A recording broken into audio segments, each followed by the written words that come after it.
can and cannot do. When you feel good, life is good. So if pain is affecting your life, see how Relief Factor can help. Relief Factor is a daily supplement that fights pain naturally. Developed by doctors, it doesn't just mask pain temporarily. It helps reduce or even eliminate pain. In fact, the longer you take it, the more effective it is. So give their 3-week quick start a try. It's only $19.95, less than $1 a day.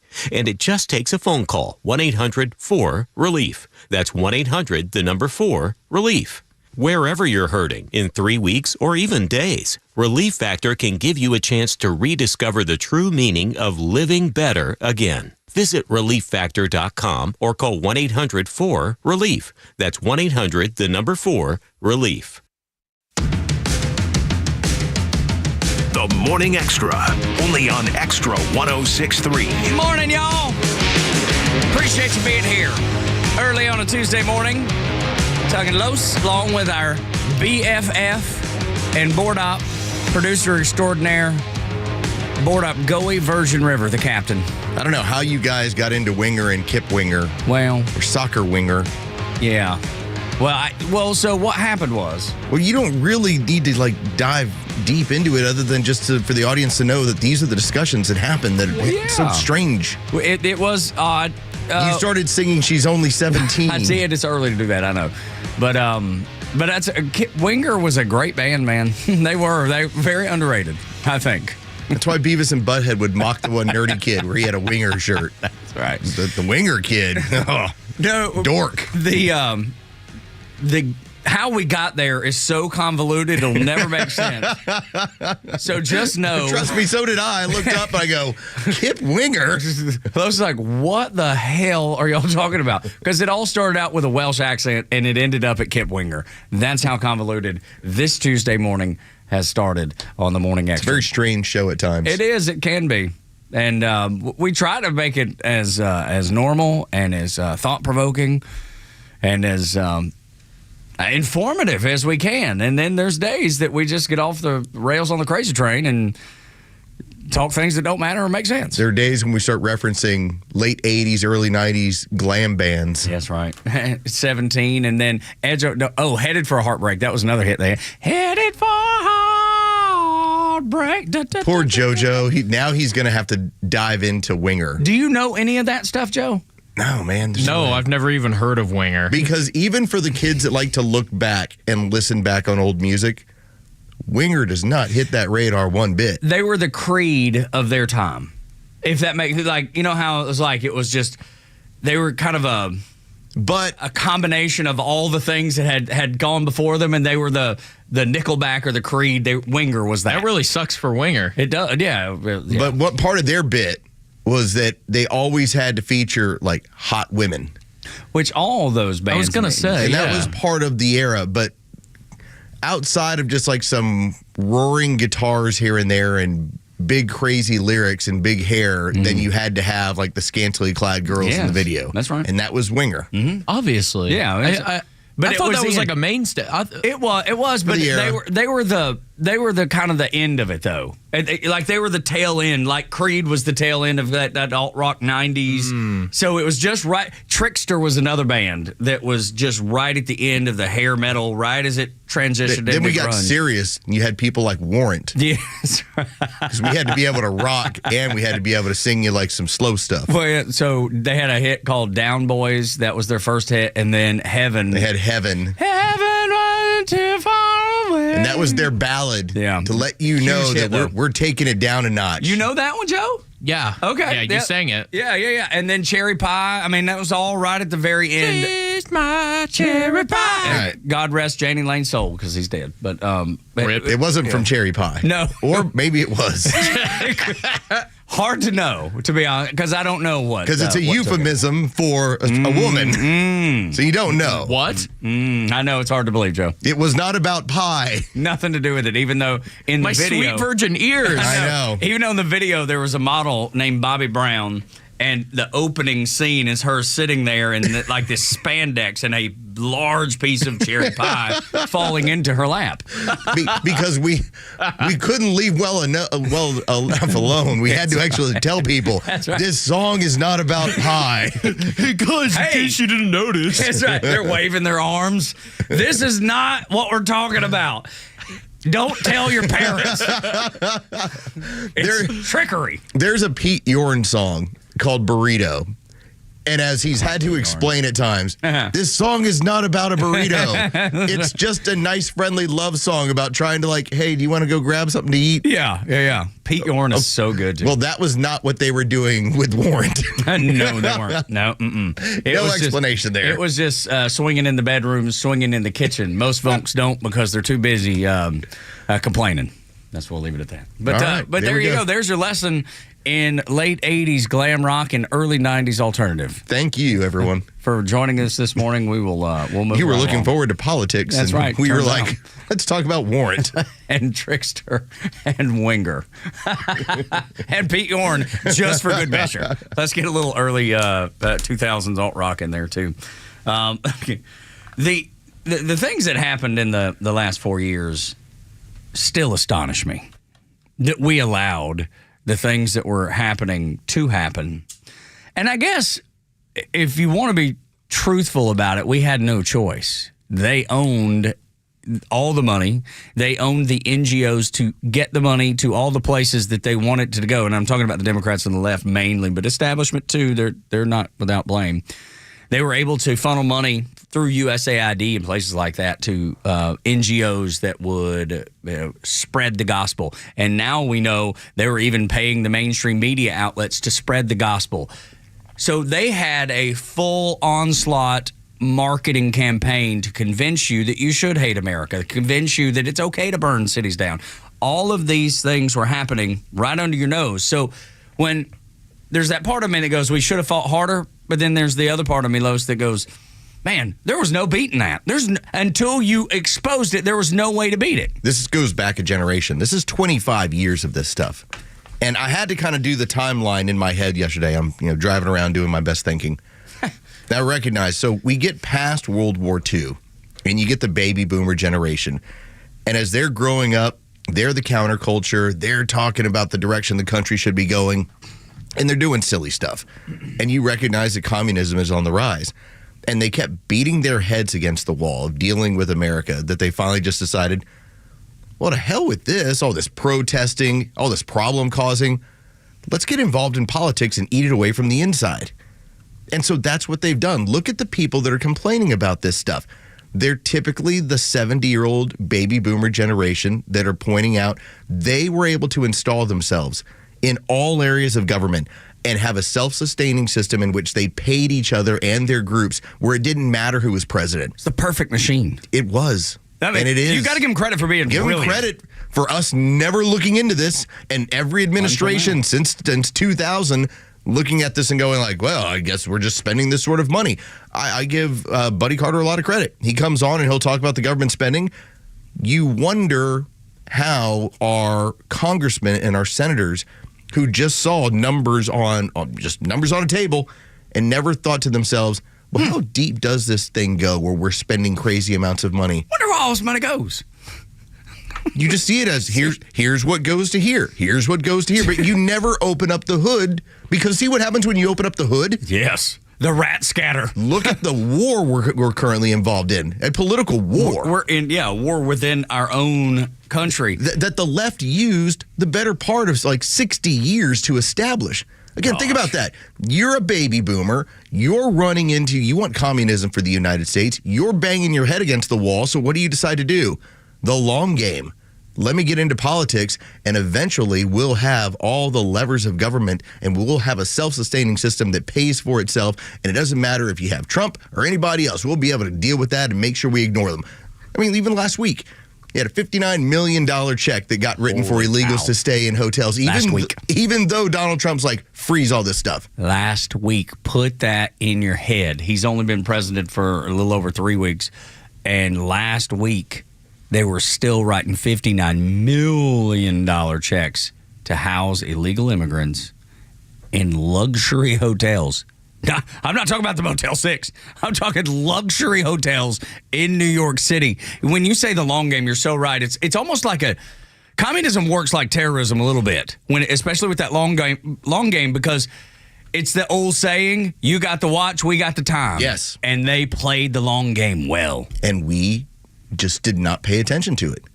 Our side, you can look at what is going on, even on the hardcore conservatives. Very rarely would you hear even the people that are libertarians, like a Rand Paul. Rand Paul would talk about rampant government spending, but he never gave us any of this sort of data. And Rand Paul was like a total watchdog for this stuff. You know, and his father as well. It's taken a unique group of people to start telling the story of what is going on in America, not just the last 4 years, probably the last 40 years, to see what has happened. And that's why you see them fighting back so hard. The Democrats, when they go on cable television and when they're so incredibly upset, is because you're taking apart their self-sustaining system. And they're going to throw everything they can at trying to put an end to this stuff. They've been working on it for, like Lo said, 40, 50, 60 years. And in 3 weeks, it's being dismantled, which is wonderful for you in America. But you understand why they're fighting so hard, why they're saying, no one elected Elon. They're furious because the gravy train has come to an end. I want to play this piece of audio from KJP because if you recall, it was back when the hurricane went through Western North Carolina. And I remember posting when they were only giving those people $700, and as Los has pointed out, it was just a loan. That's a loan. It ain't like money you're just getting. Nope, it's a loan. And I thought and posted, and my liberal friends, a couple of them were so pissed. They couldn't believe I'd written it. I just said, next time taxes come up and they say, hey, you got to pay your taxes, I'm going to say, man, I got $700, sorry.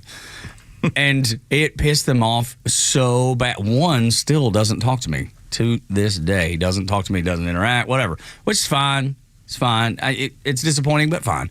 But KJP, if you recall, when they were only giving $700 to the people in Western North Carolina, and now we know, because Trump's been there, and we know the need, not that we didn't to begin with, but it's been spotlighted now. Everybody knows it's impossible to miss how much needed to be done and how much wasn't being done by FEMA. Those people were screaming out, please help us. FEMA has done nothing. And if you recall, KJP said, no, FEMA funds are not going to illegal immigrants. Absolutely not. So, disaster relief, this is a falsehood. Disaster relief funds used on immigrants illegally in the U.S. The fact is, no money is being diverted from response needs. That's the fact.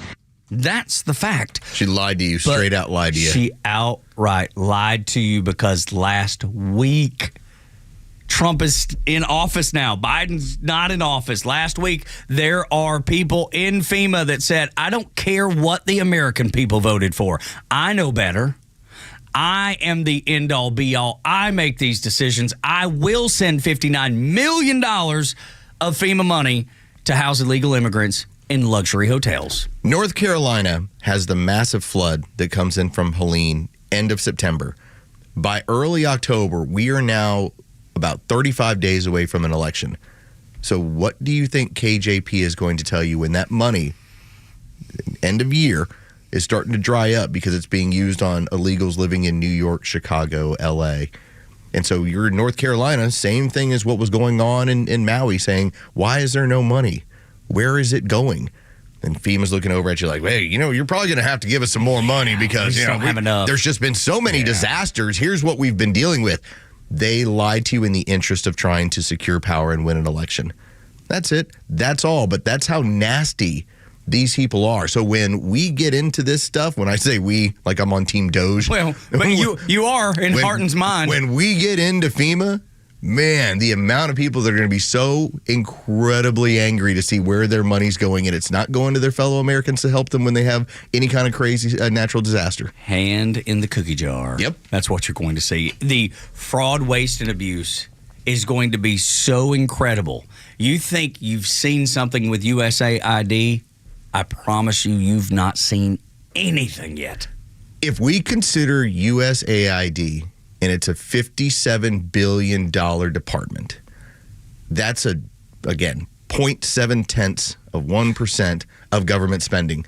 By the time we get to the big ones, Remember, Bernie Madoff, I was going to tweet this out. Bernie Madoff ran a Ponzi scheme in New York that was worth $65 billion. And everyone was like, that's the biggest Ponzi scheme in the history of Ponzi schemes. How did he get away with $65 billion? Enter the federal government. That's going to be the federal government saying, hold my beer. Let me show you. You have no idea. Real stealing and wasting of money. Look at this. Watch this. That's right. By the time we get done with the Pentagon, we're going to go, is that $1 trillion? Yes. And if not more. You're going to be able to wipe away so much debt, so much fraud, so much waste, and so much abuse from the Pentagon. That's the one. As much as I want to see the fraud, waste, and abuse in Social Security, because I believe it's there, and all the other departments, the Pentagon is the one that has my most attention, because I served in the United States Navy, and I knew there were days when I remember them saying, hey, if you don't spend that money, and this was ship-wide, in your division on board the ship, if you don't spend the money in your department, they take it away from next year. You better get anything you need. If you need some extra, you better get it now.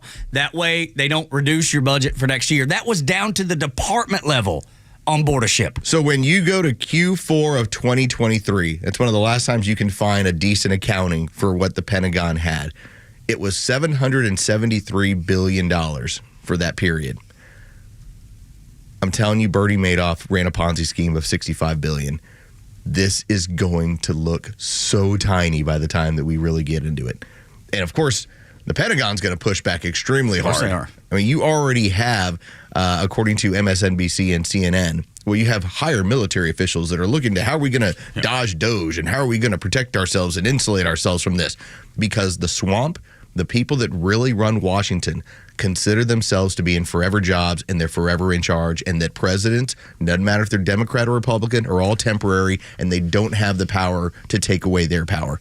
That's the way the swamp sees themselves. And that's why it's been so awesome to see what's happened the last 3 weeks. Absolutely it is. And you may recall this.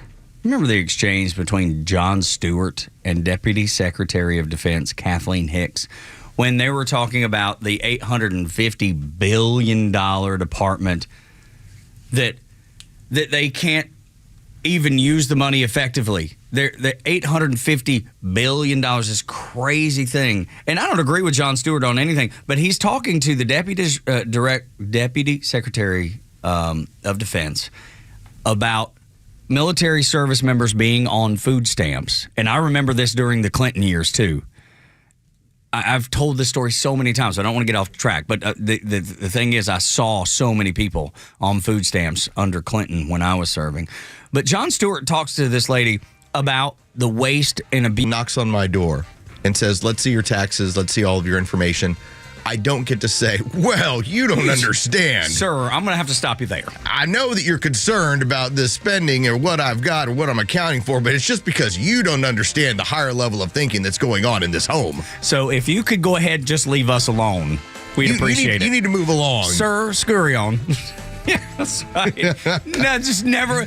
Only in government does it work that way. Only in government. It's just complicated. Yeah. You wouldn't really understand what's happening here. Sir, you're just not smart enough. Yeah, every single time I write a check to Uncle Sam, I'm just thinking to myself, man, I wish I could use the government tactics. Absolutely. You don't need this check. No, you don't understand what's going on here. This is the Medina household. You couldn't possibly understand. This is very intense.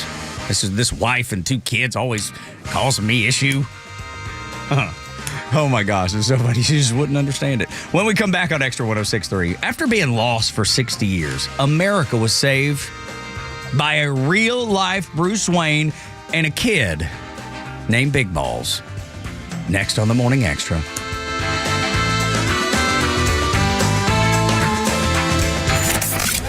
The Kimmer Show is only on Extra 106.3 every weekday afternoon on your drive home. Well, Rebecca, hi. Welcome aboard. What's going on? You know what? First of all, I'm so excited you're back on the air because you make me happy. Well, you make me laugh. Well, I'm not sure that sounds like me half the time, but you're very sweet. Thank you. Have a great afternoon. The Kimmer Show, every afternoon from 3 to 6 p.m. on Extra 106.3 and the Extra app. Millions of guys suffer from erectile dysfunction. That's 1 in 3 men. And I can tell you, I'm one of them. If you or someone you know suffers from ED, Peyronie's disease, or PE, here's 38-year emergency room doctor and founder of Total Body Therapy of Georgia, Dr. Eric Deal. Patients who enter my office are often frustrated, hopeless, depressed, and embarrassed. I understand the problem, and I'm going to help you fix it. We provide testosterone replacement therapy, the P shot, and treatment for ED, PE, and Peyronie's disease. There's not just one therapy that can solve these complex issues. When you visit our clinic, you're going to see me. I'll do a complete history and physical prior to any treatment that we use. Take it from me, Dr. Deal. When it's not hard, it's really hard. Call Dr. Deal for your free one-on-one evaluation and resolve your ED, Peyronie's, or PE issues. 404-777-1911. Total Body Therapy of Georgia. 404-777-1911. Online at tbtofga.com. Insurance companies know that you don't know a lot about the law, so maybe it would be better just to let your lawyer make the call to the insurance company when there's a problem. David Van Sant should be that lawyer. He used to work for the insurance company. He knows who to call, what to say, and he has your best interest at heart. Plus, if you don't get paid, either does he. Van Sant Law, 855 GA Injury or vansantlaw.com. Hi, I'm Chris Lalamia, owner of the Trusted Toolbox. Are home repairs piling up? Are you feeling overwhelmed? Relax. We've got you covered. From drywall dings and leaky faucets to deck repairs and trim replacement, we're your one-stop shop for everything for your home needs. No more juggling multiple contractors. Just call us at the Trusted Toolbox and we'll handle it. Your home deserves the best, and we don't want you breaking your back trying. Call the Trusted Toolbox today at 770-623-3097 or visit us at thetrustedtoolbox.com. The Trusted Toolbox, your one-stop shop for home repairs and more. Are you tired of dealing with loud, ugly, drafty garage doors? Do you have certain rooms in the house that you can't keep cool in the summer or warm in the winter? Hi, I'm Dan Watkins with All Four Seasons Garage, Entry Doors, and Windows. Now is a great time to upgrade with brand new, efficient, quiet, and beautiful garage doors. Your garage door is the biggest opening in your home, which is why it's such an important part of your home's curb appeal and energy efficiency. Give us a call today at 770-517-7078. Get started today by visiting us at allfourseasonsgarages.com. Hey, Georgia neighbors, it's time to expect more from your Medicare Advantage. Discover Sonder Health's custom plans tailored just for Georgians. Saunders offers unique benefits, including special plans for those living with chronic conditions. Some plans even come with grocery or gas benefits to support your overall well-being. Sonder Health makes it easy to get the coverage you need. See for yourself what today's Medicare Advantage can do for you. Visit SonderHealthPlans.com, a healthier state of life. Sonder Health Plans is an HMO and PPO with Medicare contracts. Enrollment in Sonder Health Plans depends on contract renewal. The future of business in Georgia is bright, and Georgia Power is a driving force behind the businesses and organizations that are vital to the growth of the state. Organizations like Georgia Tech. Hi, this is Jay Batten, Director of Athletics here at Georgia Tech. This is an incredible place. The history of success, the coaches that have been here, everybody from Heisman to Coach Dodd to Coach Curry to Coach Ross, and even now to Coach Key. We've got this tremendous history of success. This is an anchor here in Midtown Atlanta. This is such a growing, vibrant market, particularly for college sports. You know, Atlanta has one of the highest percentages of college sports fans for any major metro. The work being done over my shoulder is a first of many steps towards our continued evolution towards the very highest level and reestablishing Georgia Tech athletics at that championship caliber. We continue to invest in the fan experience here in Bobby Dodd. To learn more about how Georgia Power is helping businesses big and small, visit GeorgiaPower.com and tune in all year to discover how they're powering the future of Georgia. The stories that matter to you. These are your Georgia headlines. Good morning. Here are your headlines for Tuesday, February 11, 2025. A month's worth of rain is expected to hit the Atlanta area. Scattered showers before more widespread rain will hit this afternoon. Another round of heavy rains will come in on Wednesday. Most every county in the area has already been issued a flood watch. The chief judge of the largest federal trial court in Georgia is retiring, giving President Donald Trump his first opportunity during his second term to appoint a federal judge in this state. Chief U.S. District Judge Timothy Batten Sr. announced that he will retire in May when he turns 65 and becomes eligible. Governor Brian Kemp's push to rewrite the Georgia legislation and the litigation rules for lawsuits has passed through a Senate Judiciary Committee 8-3. The decades-long feud over litigation rules will help to bring down the costs and help curb rising insurance premiums. For your headlines, I'm Carlos Medina. Not one time have I seen any of the Democrats who are screaming to the top of their lungs about the misuse of tax dollars. I've not seen them talk about that. I've only seen them saying we have to shut Elon Musk down. We have to stop him from dismantling all of these systems. Not once have they brought up the fraud, waste, and abuse. Not once. So I tweeted this over the weekend, and I believe it to be very true.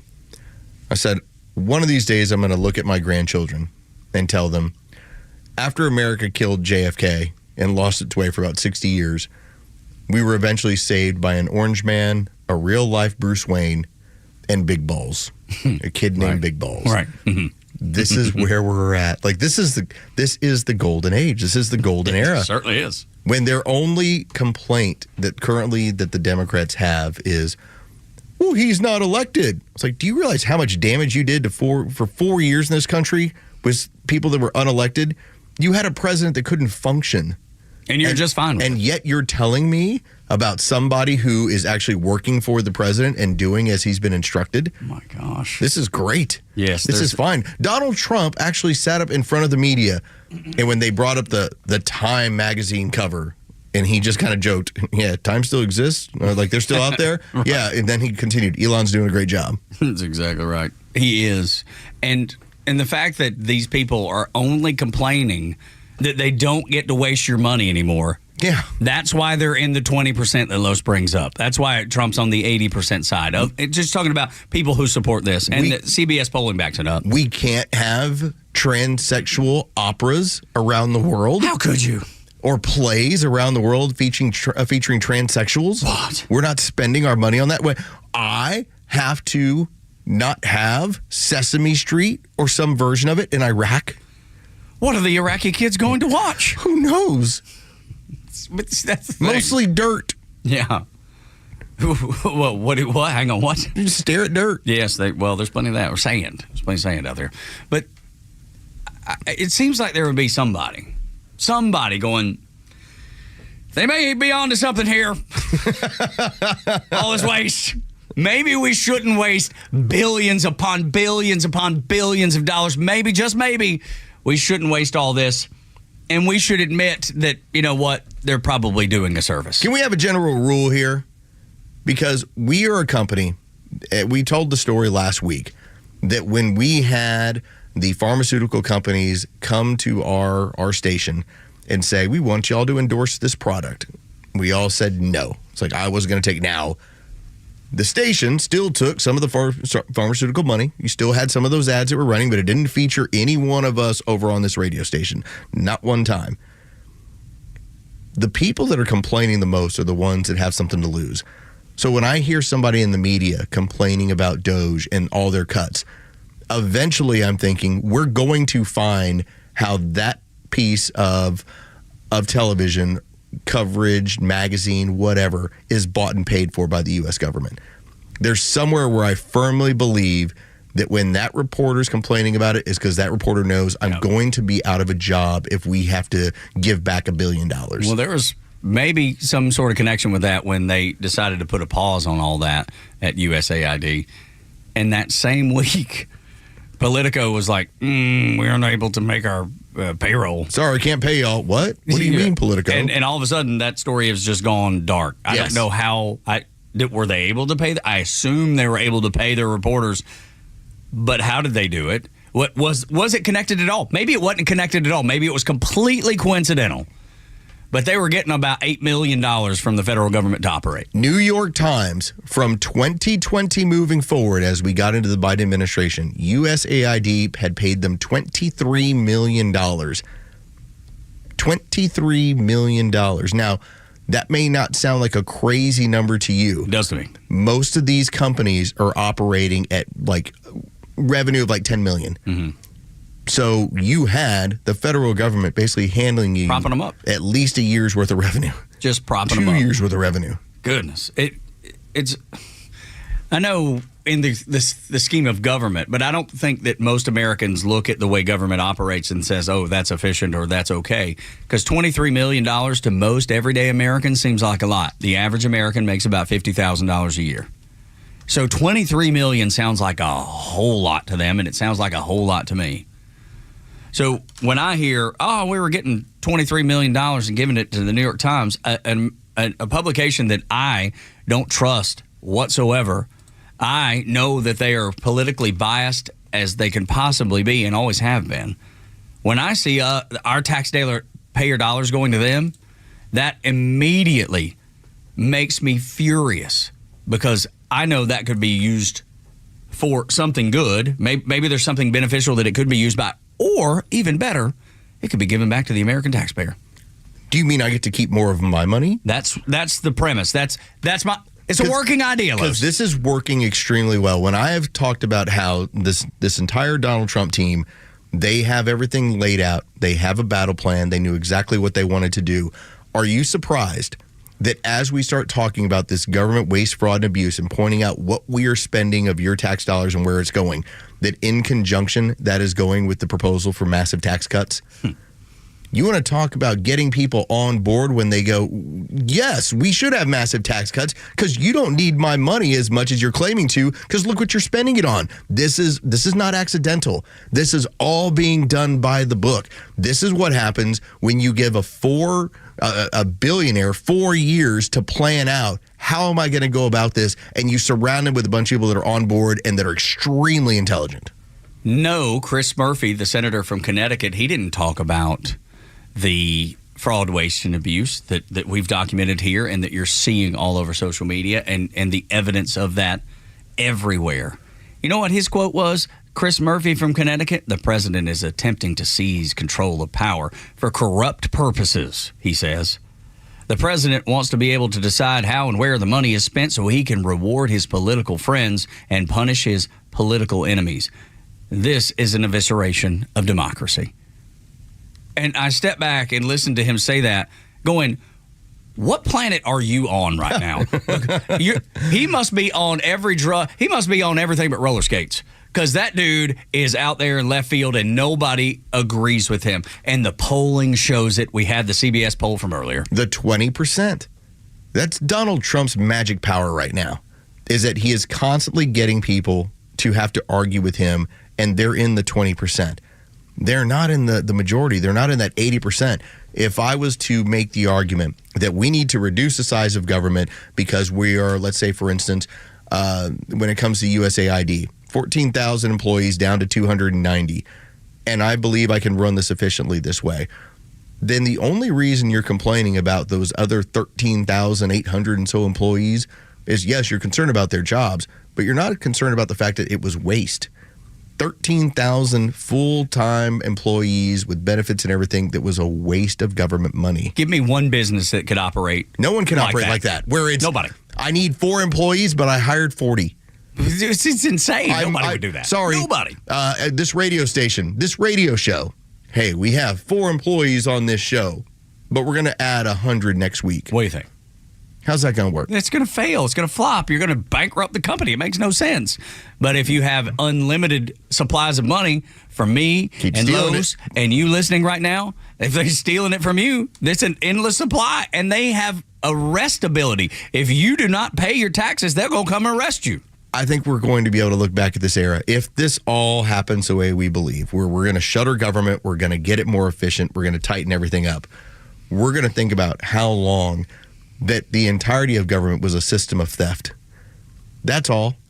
It was a system of theft, and it was paying to legal theft, though. Legal theft. Which makes, I mean, it sounds crazy to begin with. But they use the tax code to take your money to reward their friends, family, or themselves. They legally lifted your pocket, put their hand in it, and took your money. What did the communists do? And you've said this so many times. They will say you're doing what it is they're actually doing. Yes, where they'll will blame accuse you of what they're actually doing. Let me read that quote to you again from Chris Murphy of Connecticut. The president is attempting to seize control of power for corrupt purposes. The president wants to be able to decide where the money is spent so he can reward his political friends and punish his political enemies. Is that not what just happened in the last 4 years?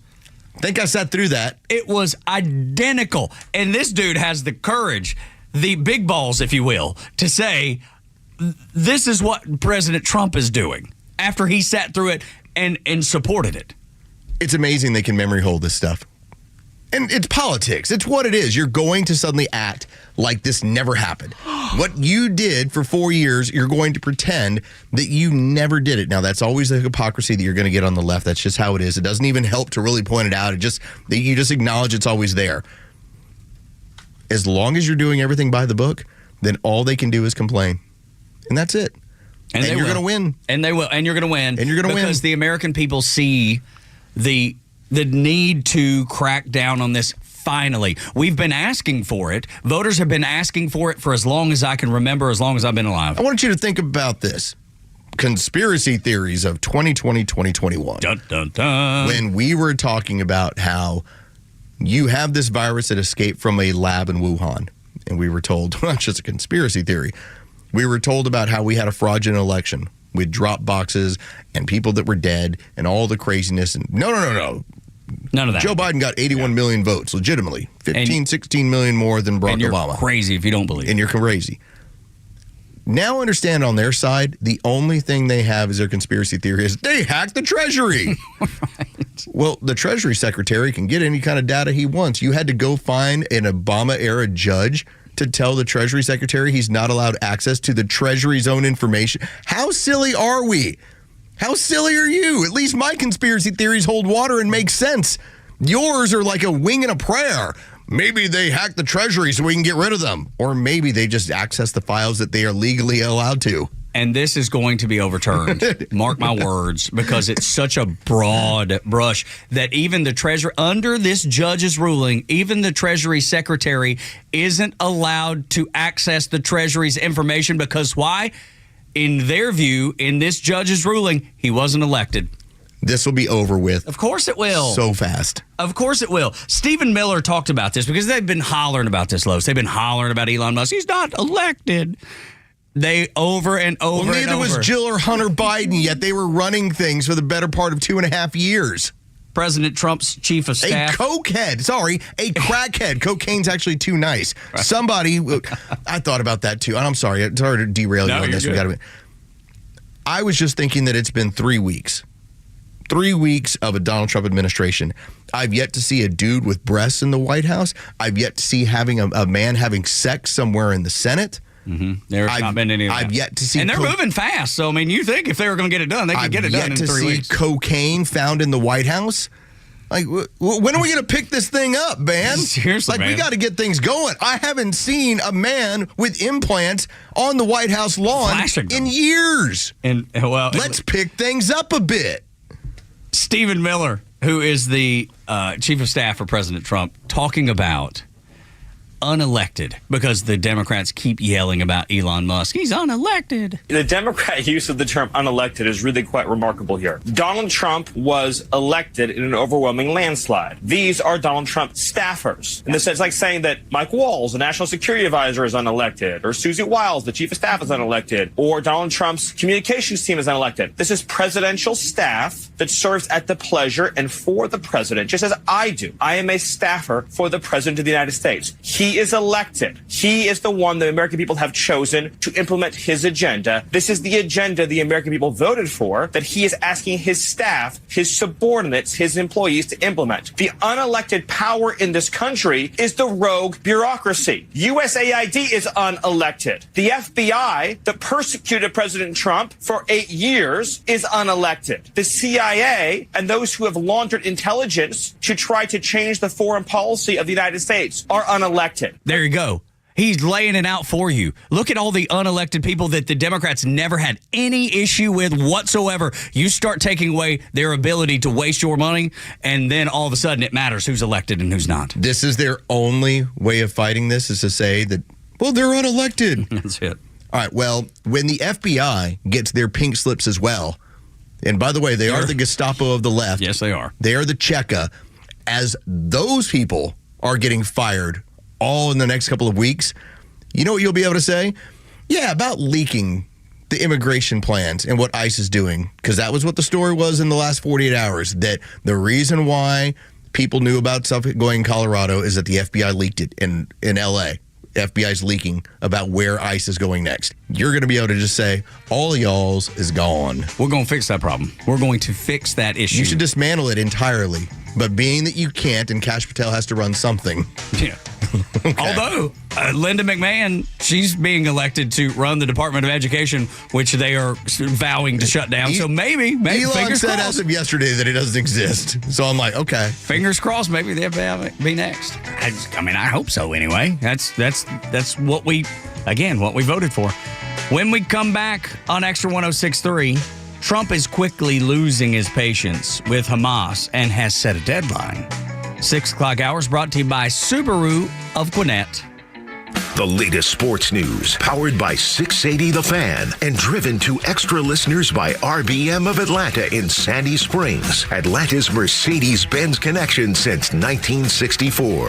The Atlanta Hawks have won 3 in a row with their 112-106 win against the Orlando Magic last night. 2 Orlando players dropped 30 pieces with 31 points from Paolo Banchero and 37 from Franz Wagner, but the Hawks kept the rest of the Magic players from scoring double-digit figures. Trae Young led the Hawks in scoring and assists with 19 and 8. This comes off the announcement that Trae Young will be replacing the injured Giannis Antetokounmpo in the All-Star game. Atlanta moves into 8th in the East with a 26-28 record. They play the Knicks next tomorrow in New York. For Extra 106.3 Sports, I'm Joe Virgin. I love when you get the best deal out there and the service is even better than the deal you got.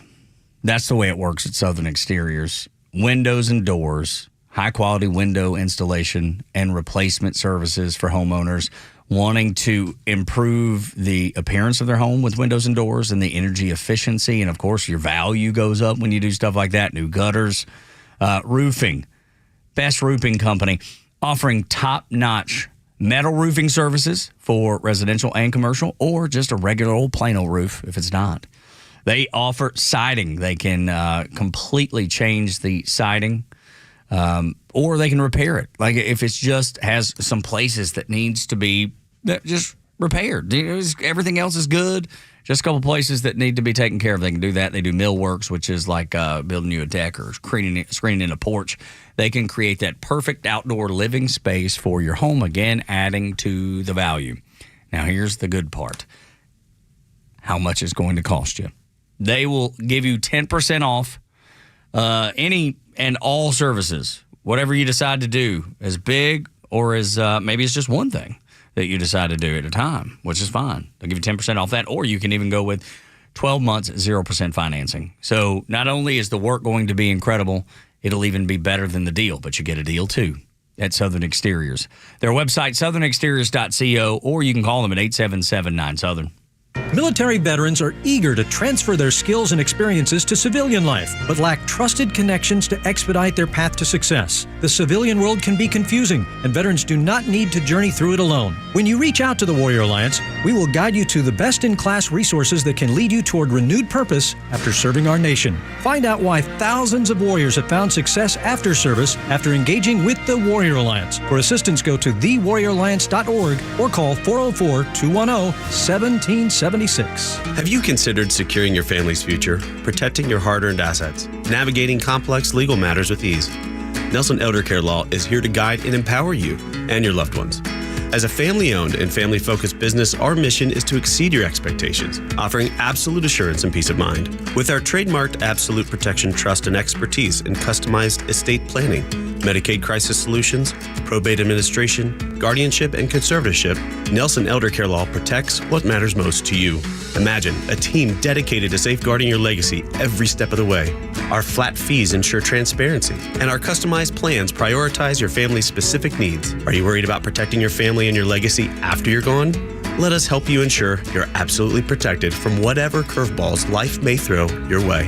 Schedule a complimentary legacy planning meeting with our legal team in Marietta or Woodstock today. Contact us at 678-250-9355 or visit at nelsoneldercarelaw.com. Amazon Business offers smart business buying solutions, so you can spend more time growing your business and less time doing the admin. Learn more at amazonbusiness.com. Why shop for Valentine's Day at D. Geller & Son Jewelers? Because you don't want to end up like shouldn't have case number 735. Hey, sweetheart, I got you something for Valentine's Day. Oh. I went in a new direction this year. I think you're going to love this. Go ahead, open it. Oh, wow. A new vacuum. Not just any vacuum. This thing has a 500-watt motor, comes with multiple attachments, and it has 4 suction modes. So you'll never have to sweep again. Wow, honey, you really shouldn't have. A vacuum might save her from sweeping, but jewelry from D. Geller & Son will sweep her off her feet. This Valentine's Day, give a treasure, not a chore, with a beautiful piece of jewelry from D. Geller & Son. Like diamond hoops starting at $875, tennis bracelets starting at $15.15, and diamond studs starting at just $190. Save up to 20% with our Valentine's gift guide, or go big and get 0% APR financing for 5 years. Take the risk out of shopping this Valentine's Day at D. Geller & Son, making her sparkle, not her floors, since 1939. In Kennesaw, Sandy Springs, and online at dgeller.com. The Xtra 106.3 app is your live connection to the station, streaming free across Georgia. But it's also loaded with all our original shows and podcasts. Listen to exclusive shows from Janelle King, Ben Burnett, and so many more. Grab the Xtra 106.3 app now and start streaming. There we go. Of course, we needed some Winger this morning. Playing 17, this was the huge hit. This is the one that kicked everything off. We talked about this in the opening segment of the show. And you had, I thought, a really valid question, Los, before we get to why Donald Trump has laid down a deadline. How, what, when, where, why? Yes. Winger. Why Winger? And you're like, Bret Michaels is treated like, royalty, essentially. Yes. When it comes to the music world, I mean, he does his Party Gras tour, sold out, Marist Bank Amphitheater in Alpharetta. I mean, there are so many 40-plus women, rocking out. And you're like, why does he get a pass and Kip Winger is kicked to the dustbin of hair rock? I don't know. Yeah, why can't Kip Winger play anything other than, like, maybe a sidebar in Chattanooga? Maybe, if he's lucky. I got to see where Kip Winger is, by the way. Yeah. But Bret Michaels, is a rock star, and they're still doing, because I think they do it the right way. They get together with like Motley Crue and another one of those bands of that era, and they fill up ballparks. Absolutely, because they did it over here. They did it at Truist Park, and the reason I know that is because my wife and I went, and it was packed. And it was actually hard to get a ticket. Packed. So just for the audience, so you know, because we're partnered with so many of these ticket distribution companies, these ticket sellers, we have tickets that routinely come through this office, and you can kind of pick and choose. Or on a Friday, it'll be, hey, there's 8 extra for this. Yeah. And there's never any extra for that show. Ever. Motley Crue was my first concert ever, so I was eager to see them again. Poison, I was a huge fan of when I was a kid. And still occasionally, man, Poison song comes on, Every Rose Has a Thorn, man, I'm singing like I'm on stage like Bret Michaels. If I'm driving up Georgia 400, just singing my heart out. Who else was on there? Winger Band will play at the Flint Institute of Music on February 21st. Exactly. There you go. I wasn't far off. Freedom Hall Civic Center, Winger Band, February 22nd, Johnson City, Tennessee. Okay. Exactly. Dude, they're playing in Japan. Well, yeah, because that music big there in Australia. Okay, you know what? I take it all back. Kip Winger still doing some stuff. He's playing in Osaka, Japan. Well, but you have to understand in Japan, 80s hair metal is still huge. Yes, still does very well. He's treated like he was in 1985 or 86 or 87, whatever year it was that 17 came out. He's still treated like royalty. He's treated like Bret Michaels is today in America. It's the same weird phenomenon, how we have K-pop and what it does in different places around the world. Yes, it is important in Korea, but in America, it makes young girls go crazy. It does. That's right. Okay, we send over Kip Winger in exchange. Here. Because we make the Japanese go crazy with Kip Winger. She's only 17. 17. Dude, there you go. That's right. Hit the backup vocals. So good. Oh, how can you not love it? So those shows are so much fun. But the reason, to answer Los's question, to put it to bed, the reason Bret Michaels is still treated like royalty and Kip Winger is not is because they were the tail end. They were at the end. They were the knockoff Poison. Poison had already made their name. Winger had, blip on the radar, but that's it. And they were at the end because grunge was already starting to ramp up. and nobody took it serious. It's kind of like at the end of that grunge alt rock. At the end of the 90s, there was a band called The Flies, and they had a song called "Got You Where I Want You," and it was a hit. Nobody remembers that band. If you accidentally hear that song once in a while, be like, I kind of remember that because it sounds like Nirvana used to, and it was at the end. Nobody remembers it. I'm just telling you. I'm just telling you how it works. This is something I feel like I got a pretty good grasp on. Most things I do not. This I do. When it's music, I got this. I feel like I know this. Back off, everybody. That's right. Don't you challenge me. Although Joe did. He was like, who sings Big John? And for some reason, I couldn't remember that it was Jimmy Dean. And I even argued with him. I was like, I don't think it's Jimmy Dean. He looks it up and boom! Because they were talking about big balls. Yes, and so we just kept going, big balls. Because that's that kid that helped save America. Yes, that's what he's doing. That's right. With real life Bruce Wayne and the Orange Man. That's exactly right. Donald Trump has lost his patience with Hamas. I want you to hear this audio. There's a reason he is saying this. Because Hamas is saying that, we might not turn back over the hostages in a timely manner. And Trump says you got till Saturday. Hamas has been a disaster. And by the way, I have to tell you that I watched the hostages come back today, and they look like Holocaust survivors. They were in horrible condition. They were emaciated. It looked like many years ago, the Holocaust survivors. And I don't know how much longer we can take that. When I watch that, I know we have a deal where we're supposed to they dribble in and keep dribbling in, but they are in really bad shape. They have been treated brutally, horribly. Even the ones that came out earlier, they were in a little bit better shape, but mentally they were treated so badly. Who could take that? At some point, we're going to lose our patience. He said, at some point, we're going to lose our patience. Then he goes on to say, you know what? If we don't have everybody out by Saturday, ceasefire's over, and we're going to send the Israelis in there to finish the job. It's been a trickle for the last 3 weeks. Some every single weekend, and just as he's pointing out, we're now starting to see them look worse and worse and worse. And then the human tragedy story of all of it, where some of these hostages are going home to places where they thought they were going to have their family, and their family's dead. Like I was reading this story about one of the guys. He's a 60-year-old man, and he thought, I'm going home to my wife. And they had to inform him, no, your wife was killed during the attack. So if you want to talk about ripping off the Band-Aid, it's just send them all over. What's your leverage point here? Because the only other way that this gets handled is, all right, we turn loose the Israelis back on you again. And they are going to finish the job. And I'm no genius on this, but when they announced that ceasefire, said this is a bad idea because they are not going to abide by it. You know it. You know Hamas is not going to abide by it. Come on, why are we even playing this game? And yet, they did it anyway, and we're right back to square one. We're going to have to unleash the Israelis to absolutely level Gaza. Nothing will remain. Every building will be gone. But it has been pretty effective, these deadlines that he's put on different countries, different organizations. Let's see if we can get the crazies in Hamas to be a little less crazy for a minute and say, all right, Saturday, here you go. We'll see. Turn and lose everybody we got. I don't know, man. Maybe they will. They've been beaten on for the better part of 2 years. Yeah, it's bad news for sure for Hamas. If they don't do it, you're right. It's bad. Hell is coming. The Israelis are coming with the backing of President Trump, and it will be a different Gaza. Those tunnels will be gone. Every building will be gone. It will be ripe for a resort town. When we continue on Extra 106.3 in Trump's America, common sense answers to those questions, they'll suffice.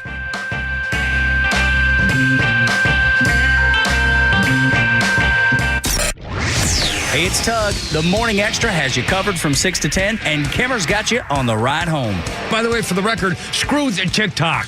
Too bad if your children will hate you the rest of your life. It's a Chinese spy agency. Why should we allow it?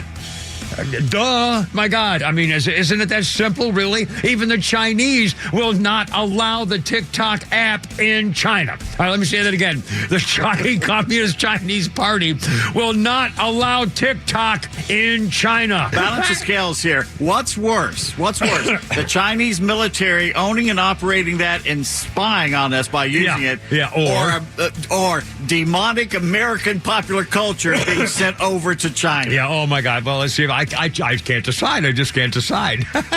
It's a lose-lose, I think. The Kimmer Show, every afternoon from 3 to 6 p.m. on Extra 106.3 and the Extra app. I enjoy a good night's sleep, and I like to breathe while I'm sleeping. My wife appreciates that, too. That's why I wear a CPAP. You want the right machine. You want expert advice. You want all the supplies that go with it. You get it all at CPAPs, etc. in Alpharetta. Machines, masks, tubing, filters, cleaning supplies, all of it, and they ship nationwide. Walk-ins, by the way, are welcome. CPAPs, etc. Alpharetta, CPAPSETC.com. See website for details. BillsHappen.com is not a lender. It does not make credit decisions. Must be 18 years old. Not available in all states. Honey, everything is so expensive, and our bills are piling up.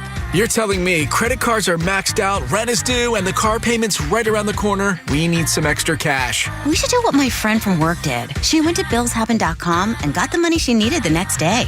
Our credit is not great. Are you sure that would work for us? Bills Happen is one of the largest personal loan networks. They can help people with all credit types get up to $5,000. Sounds like it's going to be a hassle. My friend said it was super easy. She did it right from her phone during her lunch break. If you have a regular source of income, you can be approved for a loan for up to $5,000, and your cash can hit your bank account the next day. Bills Happen's lenders have millions of dollars to lend, regardless of your credit history. Guess what? I went to BillsHappen.com, and we're getting our money tomorrow. Wow, that's fast. Problem solved. If you need extra cash, go to BillsHappen.com. That's BillsHappen.com. BillsHappen.com. True Prep on Cobb Parkway is your one-stop shop for emergency preparedness supplies, including freeze-dried food, water filtration, first aid, and more. They also have a large selection of firearms, including a huge selection of AR-15s, firearm accessories, and ammo at the lowest prices around. They're locally owned and operated, and you can visit their store in Marietta on Cobb Parkway or online at trueprep.com. That's TRUprep.com. Prepare today for a worry-free tomorrow at True Prep.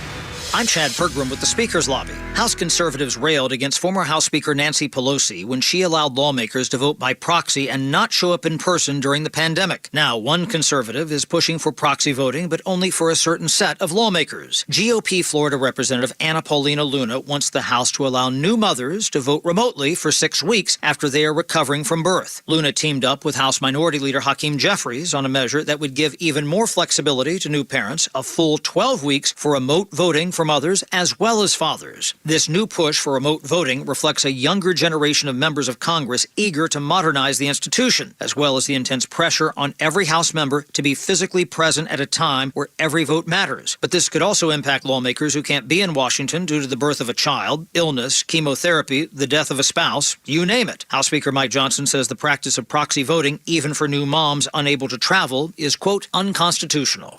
With the Speaker's Lobby, Chad Pergram, Fox News. WFOM and W292EV Marietta, a Dickey Broadcasting Station. This hour is presented by Van Sant Law, vansantlaw.com. Don't paralyze artificial intelligence with overregulation. I'm Dave Anthony, Fox News. That's what Vice President Vance has told world and tech leaders at an AI summit in Paris, saying the technology will be revolutionary for job creation, healthcare, national security. He's thinking more about what AI can do for the world and less about what some see as its risks. We must focus now on the opportunity to catch lightning in a bottle, unleash our most brilliant innovators. Vice President Vance also told the summit that the Trump administration will keep what he calls ideological bias out of AI. That's Fox's Jonathan Savage. And speaking of Europe, retaliation may be coming to President Trump imposing 25% tariffs on all steel and aluminum imports. No exemptions. In order to protect our country's future, a resurgence of U.S. manufacturing and production, the likes of which has not been seen for many decades. After Hamas warned the Gaza ceasefire may be in jeopardy, claiming Israel's violating terms, President Trump warns Hamas must release all the remaining hostages by Saturday at 12 o'clock, and if they're not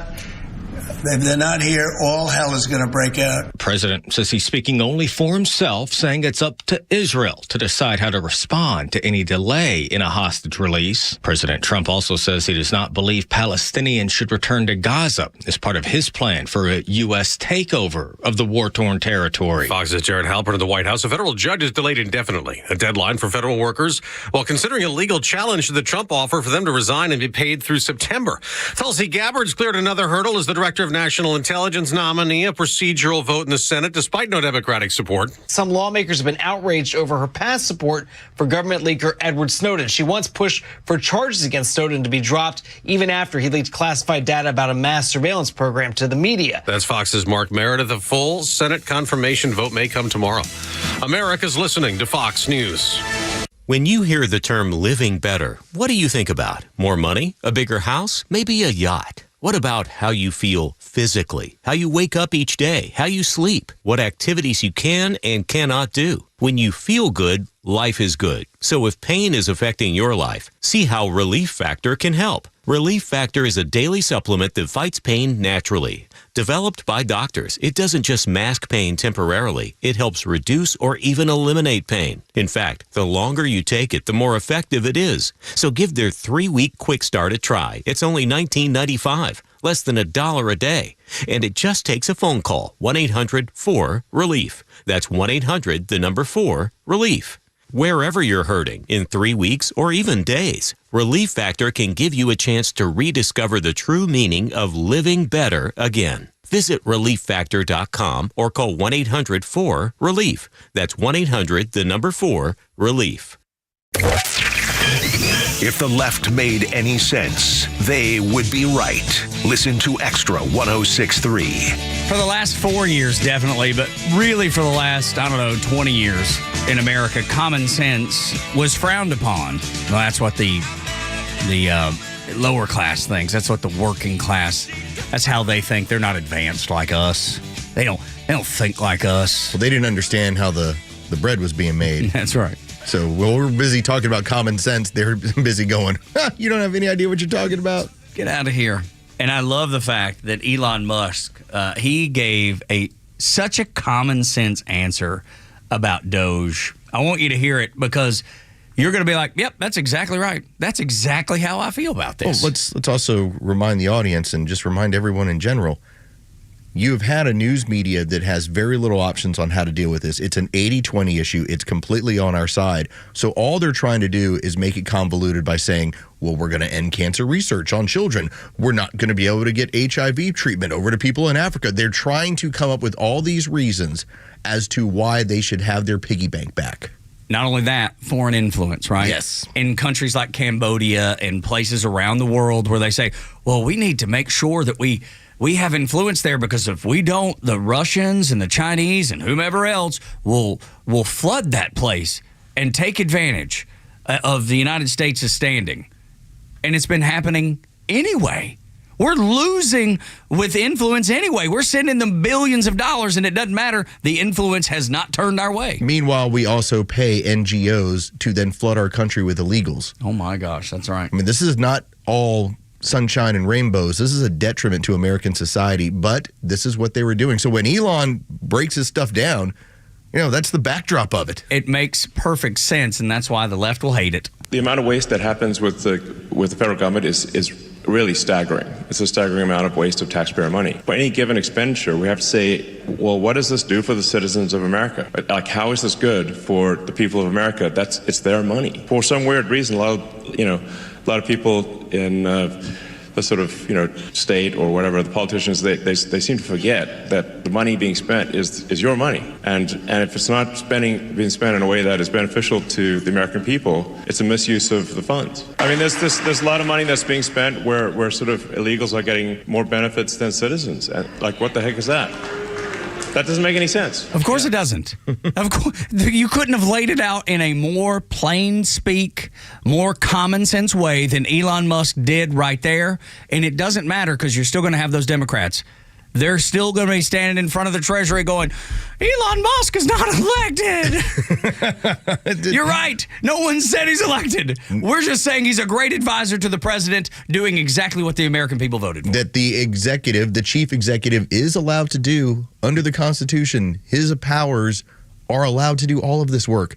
And yes, he has somebody that he has designated as, you're going to help me do it. And so Elon's not the one who's ordering this stuff. It's an advisory role. The fun part is that everything he advises, the administration does. That's exactly which is great. Because it makes sense. Back to the whole common sense of what he was saying, the common sense answer. Are we going to stand around and let USAID send billions of dollars that'll be laundered back to the Democrat Party and influence nothing? There's no benefit for the American people. I'm not saying that USAID is 100% corrupt and bad. I'm saying it's 99%. If your company has ever hired a consultant, a lot of them are based on efficiency. It's to come in with a different set of eyes. That's right. Look over what is occurring and then to give advice to management and ownership over stuff they can do. Now, sometimes that costs people jobs. Other times it restructures what your role is. It just depends on where the inefficiency is. That's all Elon is. And it's not illegal whether you do it Fortune 500 or you do it with the federal government. Give me one Democrat, or you listening right now, if you can find me one person that can say what Elon Musk said right there is outlandish, it shouldn't happen, it makes no sense.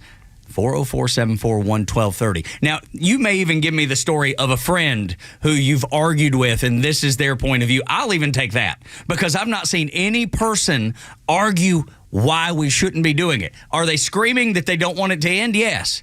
But not one person has said, here's why we shouldn't be doing the things that Elon Musk and Doge are recommending. Mark Cuban, because the video did get out. We played it on the show from 2017 yesterday. And did it blow up yesterday? Talking about government inefficiency and what he would do. He then had to respond back and point out, yeah, it's a bloated government and here's what I would do. And he's trying to soft pedal it because he recognizes everything I've been advocating for and that I have been talking about when it came to Kamala Harris and what she's going to be able to accomplish goes out the window once you see what I was saying in 2017. What Elon Musk is saying is no different than what Mark Cuban was saying in 2017, and a lot of us have said smaller government means more money for people and more freedoms. And what have we said from the get-go? As long as I've been on this show, tear it down to the studs. Tear it. And I'm glad it's actually happening. I've been saying this for as long as I can remember. I've been wanting to see it as long as I can remember. And yet, nothing convinced me that it could happen until right now. All right, I'm going to give you an example, and I'm hoping this will kind of work for you. If I was to put you on a volleyball court, Tug. Oh, my. And I said, all right, go win the game. You're going to be looking around going, I have a general idea, like what I'm supposed to do.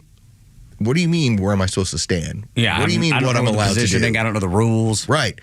To me, that was so much of what the government has been. We've known it needs to get smaller. We know this is problematic. We didn't understand the rules of what was going on until this group rolled in and said, here is how this is all being done to you. This is where the money is going. We knew there was extravagant, crazy spending. We would find that out randomly here and there where we would see somebody's budget. Most of these people weren't letting you see budgets, so you didn't understand it as well as we could have.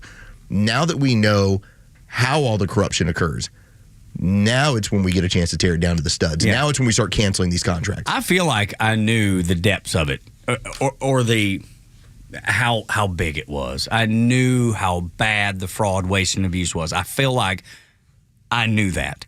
Could I tell you where it was? Could I have said USAID? Nope, I couldn't have. But could I have said Pentagon? Yep. So could I have said Social Security? Yep. All of those things, I feel like I could have. Just my gut reaction, my gut instinct told me, these people are wasting your money. And when the Washington Post reported that 10% of every budget that gets passed in Washington, D.C. is fraudulent and wasted. When I saw them say that, and that's been a few years ago, when I saw them say that, I was like, oh, that number is way low. There's no doubt that number is probably 50%. If you were to tell me that illegal aliens were in this country and they were drawing on Social Security, that doesn't surprise me. What I would be asking is, how did this occur? What NGO, what structure, what allowed that to occur? so that this person could draw this money that they should not be allowed to do. That's where I'm talking about kind of learning the inside baseball. We know it's happening. Yeah, that's right. Yeah, we had the story over the weekend. There were people that are 150 years old that are drawing on Social Security. Checks. Okay, Yeah. I know that there's waste, fraud, and abuse. I'm just saying, let's now open up that hood. Let's figure out where the issues are and tear it on out. That's ripping it down to the studs like you bring up. That's right. And that's the swamp. That is. That's what Donald Trump said that so many politicians were like, no, swamp, what? It doesn't exist. What? There's not a permanent bureaucracy that feeds itself its own money with your taxpayer money. Y'all sound crazy right now. Doesn't exist. Right. And then what Illuminati do you speak of? Right. You and your Alex Jones. These are not the droids you're looking for. No. I mean, this is all through history. I'm telling you, man. And now that we're seeing it, they're it's almost, you know, when you I don't know if you're a kid and you see an anthill and you knock it over, like it looks very contained, and then immediately you knock the top off that and it is like thousands if not millions of ants everywhere. That's what this looks like to me. You have just the chaos of them trying to figure out, oh my gosh, the thing's been toppled. What do we do? They figured it out. What do we do? They just kicked over our entire mound. That's exactly right. That's what it reminds me of. And I don't expect anybody that was in that mound, in that cone, to admit to the guilt, because they're going to protect it till the day they die or they're fired, because they can't. If they were to admit, yes, that's what we've been doing, half of them be in jail. So my wife has her two roommates from college, and they're married. They're men, by the way. They're all dear friends of our family, and she. I met them at the tailgate, UGA tailgate. Yes, yeah, we always get together. Folks. We always go to football games together. That's just part of our regular crew when it comes to Georgia games. And one of the things that jumps out to me, one of my friends, he works in the Government Accountability Office. He has for the better part about 15 or 20 years. You know, what do you think about all this? That's what I'm curious about. Because have you not discussed it with him? No, because right now I'm the enemy to him. Really?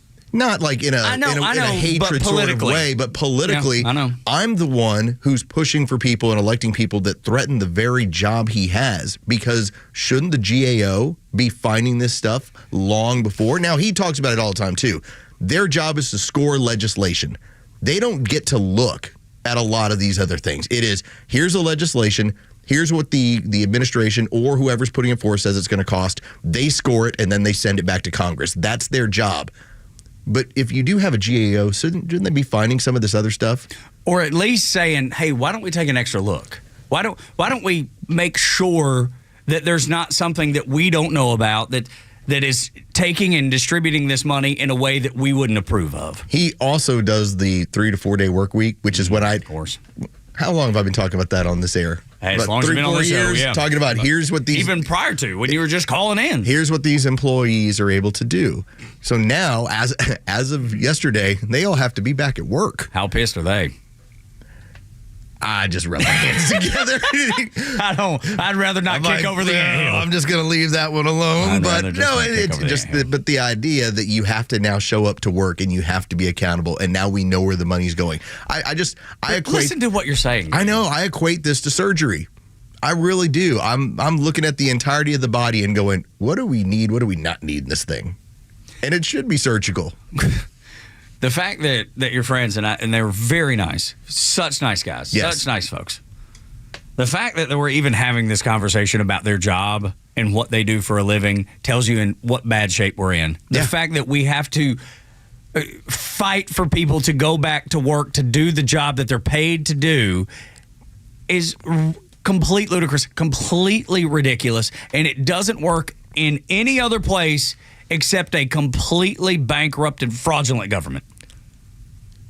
I'm just going to say this because they spent a lot of years working right down the street from where the office was. The GAO is right off of like 85.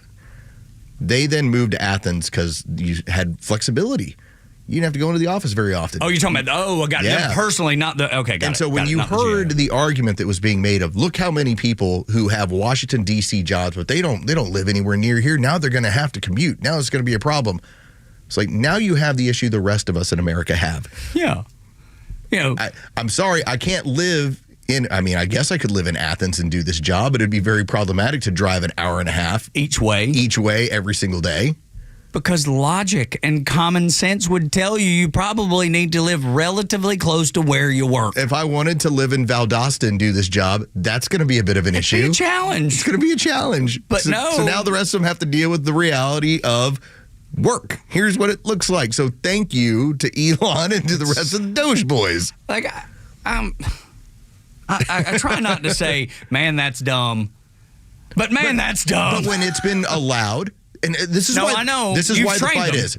As you use the anthill, and you talked about how when you kick over the anthill, everything goes crazy and chaotic. Within that anthill, it's symmetry. It's drones. It's everybody has a job, and here's how it's going to be, and here's the queen, and this is what she produces, and everybody has a job within that anthill. They all believed within the federal government that they have a forever job, and no one's going to come over and kick it over. No one's going to kick the pile off the top. But the problem is when there's that much, and you're allowed to do all that they were doing. Like in the anthill, there's probably every one of those little ants probably have something that they do. They contribute somehow or other. That's just the nature of that being, that creature. They all thought they were essential. Yeah, but the crazy thing is, I bet in the anthill they are. In Washington, D.C., I know they're not. I've seen them. I've seen the waste. I've seen the fraud. I've seen the abuse. And now I'm getting a front row seat. Like everything before that I expected, and I believed. Now that they're peeling back the layers of the onion, I can actually see that all of those people don't have necessary positions. Well, and I think this is where the analyzation of every single department is going to be important. Because there are going to be levels of inefficiency that are just going to happen. And that doesn't mean that person should be, all right, you're completely gone. We need one of you, not 5. And that's part of what happened with USAID. 14,000? No, we can run it with 290. Okay, that's actually pretty exciting. But my bigger overview of all this is that if you allowed this for the better part of 25 years, no wonder these people are freaking out so much because what they were allowed to get away with, let's say you started with the federal government at 22, and now you're sitting at like 47. You're thinking to yourself, man, I put in a bunch of work. I'm a government employee. I've been a dedicated patriot. But maybe you weren't quite as dedicated as some of the other people. Don't you think after the better part of 20 years that you thought, wait a minute, why are you changing stuff up? It's always been this way. How can you change this? You're asking somebody to now kick up their level of work when they never had to.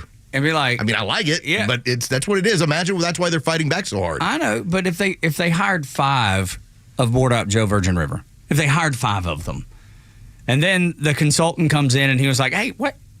It was just me taking a look, just an initial look. You got 5 board operators for the Morning Xtra. How about you maybe use 1? Oh, weird. And then those other 4 people are going to be super pissed because they thought they had the job and they just weren't needed. They weren't necessary. But in this make-believe world where there's no restraint, there's no purse strings, it's constantly feeding the beast.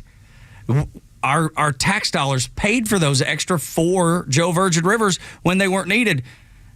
And you and I look at it and go, well, that makes sense. But those 4, they sure don't understand it. Or they understand it, but they don't like it. What happens when we get to run this show with Joe and 4 other Joes, and we get to do it for 20 years? Some consultant rolls in. We're going to be like, that's not how we do the show. No, right. These guys are essential. This is the way this works. What do you mean you're going to get rid of the other Joes? But the consultant's going to look at it and say, I've seen other radio stations operate, and they only have 1 Joe Virgin River? But you don't understand. We're the government. That's right. And we're government radio. We have endless amounts of money. I mean, people just continue to send it to us all the time. Every April. We just get flooded with more cash. So that's why we have 5 Joe Virgin Rivers. and they're furious. They're so pissed when they have to change. It's like when a company buys out another company, they implement their own structure. There's just never been a implementation of a new structure in government because everybody just fell in line and got their hands greased. Those days are over. In Trump's America, those days are over. When we continue, the Talkmaster Neil Bortz is on Extra 106.3. It's the only place in Atlanta you can hear him. And we're always delighted to talk to him. And we can't wait to do that next.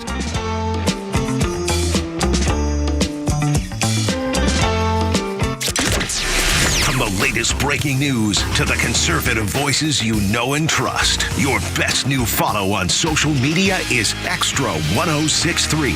We're at XTRA 1063 on Twitter, Facebook, TikTok, Threads, and LinkedIn, and pretty much any social media you scroll through every day.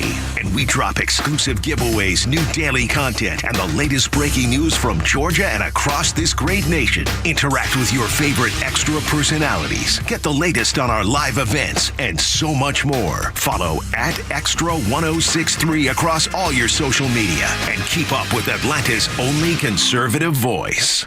Who doesn't want a great smile? The world seems brighter because it is. Hey, it's a Kimmer. How's it going? You know, that's only one reason to see my dentist, Dr. Dina Giesler at Atlanta Smiles. The other reason, of course, is to take care of your teeth, or they're going to make your life miserable. We all know that. But when's the last time you were smiling before you walked in the door like me? Because I know Dr. Dina and her staff are the happiest Kimmer babes you ever saw. We're going to fix me up, and I always take the gas. They tell me my best stories come out that way. And you can actually get a doggy right there, napping in my lap, a little doggy. I said, go ahead, work away. Dr. Dina's a Navy vet, ranked a master dentist, which only 1% can say. She's been doing veneers since before anybody even knew what that was. My first visit was 30 years ago. Cosmetic dentistry, cleaning, bridges, crowns, especially keeping your teeth and gums healthy to last as long as you do. Veterans automatic 10% discount. Just tell them when you call. Atlanta Smiles, 404-262-7733. It's atlantasmiles.com. Your new smile's waiting for you. atlantasmiles.com. Tell them the Kemmer sent you. Ask for the doggy. atlantasmiles.com. Hi, my name is Steve from Marietta, and we hired ATL Turfco to build our dream backyard golf setup. They installed a large 4-hole putting green, a sand bunker, a short game area, and did a full conversion to artificial grass around the pool with decorative retaining walls. ATL Turfco was really creative. They were efficient. The installation was a breeze. Price was completely reasonable, and I definitely appreciated their communication throughout the project. I would definitely recommend ATL Turfco to anybody thinking about doing a backyard makeover. You can check them out online right now at atlturfco.com. Are you tired of dealing with drafty, inefficient windows? Do you have certain rooms in the house that you can't keep cool in the summer or warm in the winter? Hi, I'm Dan Watkins with All Four Seasons Garage Entry Doors and Windows. It's time to upgrade these old windows. Replace them with double pane, beautiful, energy efficient windows. Your new windows will help you regulate a perfect temperature throughout your house. Start saving big money on your energy bills and improve the curb appeal of your home. Give us a call today at 770-517-7078. Hey, Georgia neighbors, it's time to expect more from your Medicare Advantage. Discover Sonder Health's custom plans tailored just for Georgians. Sonders offers unique benefits, including special plans for those living with chronic conditions. Some plans even come with grocery or gas benefits to support your overall well-being. Sonder Health makes it easy to get the coverage you need. See for yourself what today's Medicare Advantage can do for you. Visit SonderHealthPlans.com, a healthier state of life. Sonder Health Plans is an HMO and PPO with Medicare contracts. Enrollment in Sonder Health Plans depends on contract renewal. Hi, this is Bruce Hagen. And this is Matt Hagen. And at Hagen Law, family matters. We're not just lawyers. We're a father and son team committed to providing personalized legal representation for our clients. And it's important to me that we are a family-run business. If you've been in an accident or injured, make us your first call. We treat every case with the care and attention it deserves. With over 50 years experience of helping people, we are here to guide you every step of the way through your personal injury case. Hagen Law is a family firm where family matters, and we're going to treat you like your family. You can find everything you need to know at hagen-law.com.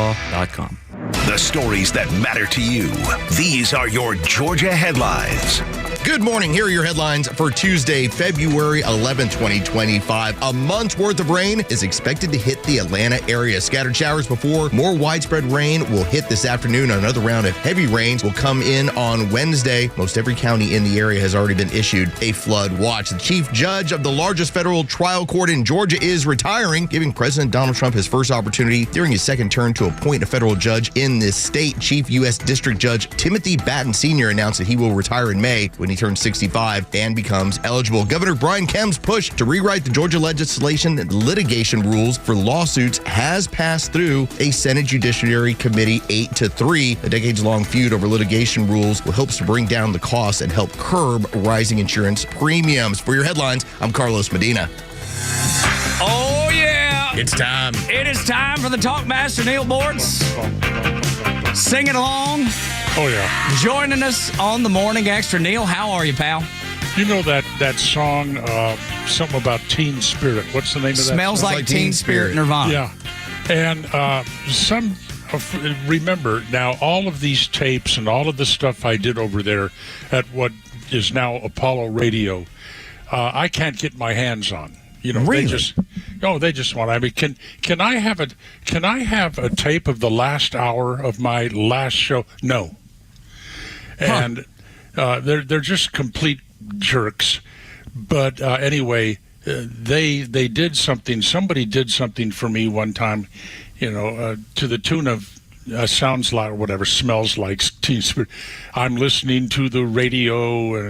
I'm listening to the radio. It's time for Neil Bortz's show and all that. I just can't get my hands on any of that anymore. Dude, that's the worst ever. Just being that spiteful, that's low down. Oh, you wouldn't believe how spiteful. Hey, they're the ones insofar as commentaries and sub-hosting. Oh no, we can't use him anymore. He's too old. He won't fit in with our demographic. Yeah. By the way, guys, quit whining. I don't know that you were whining. I'll retract that. Cancel.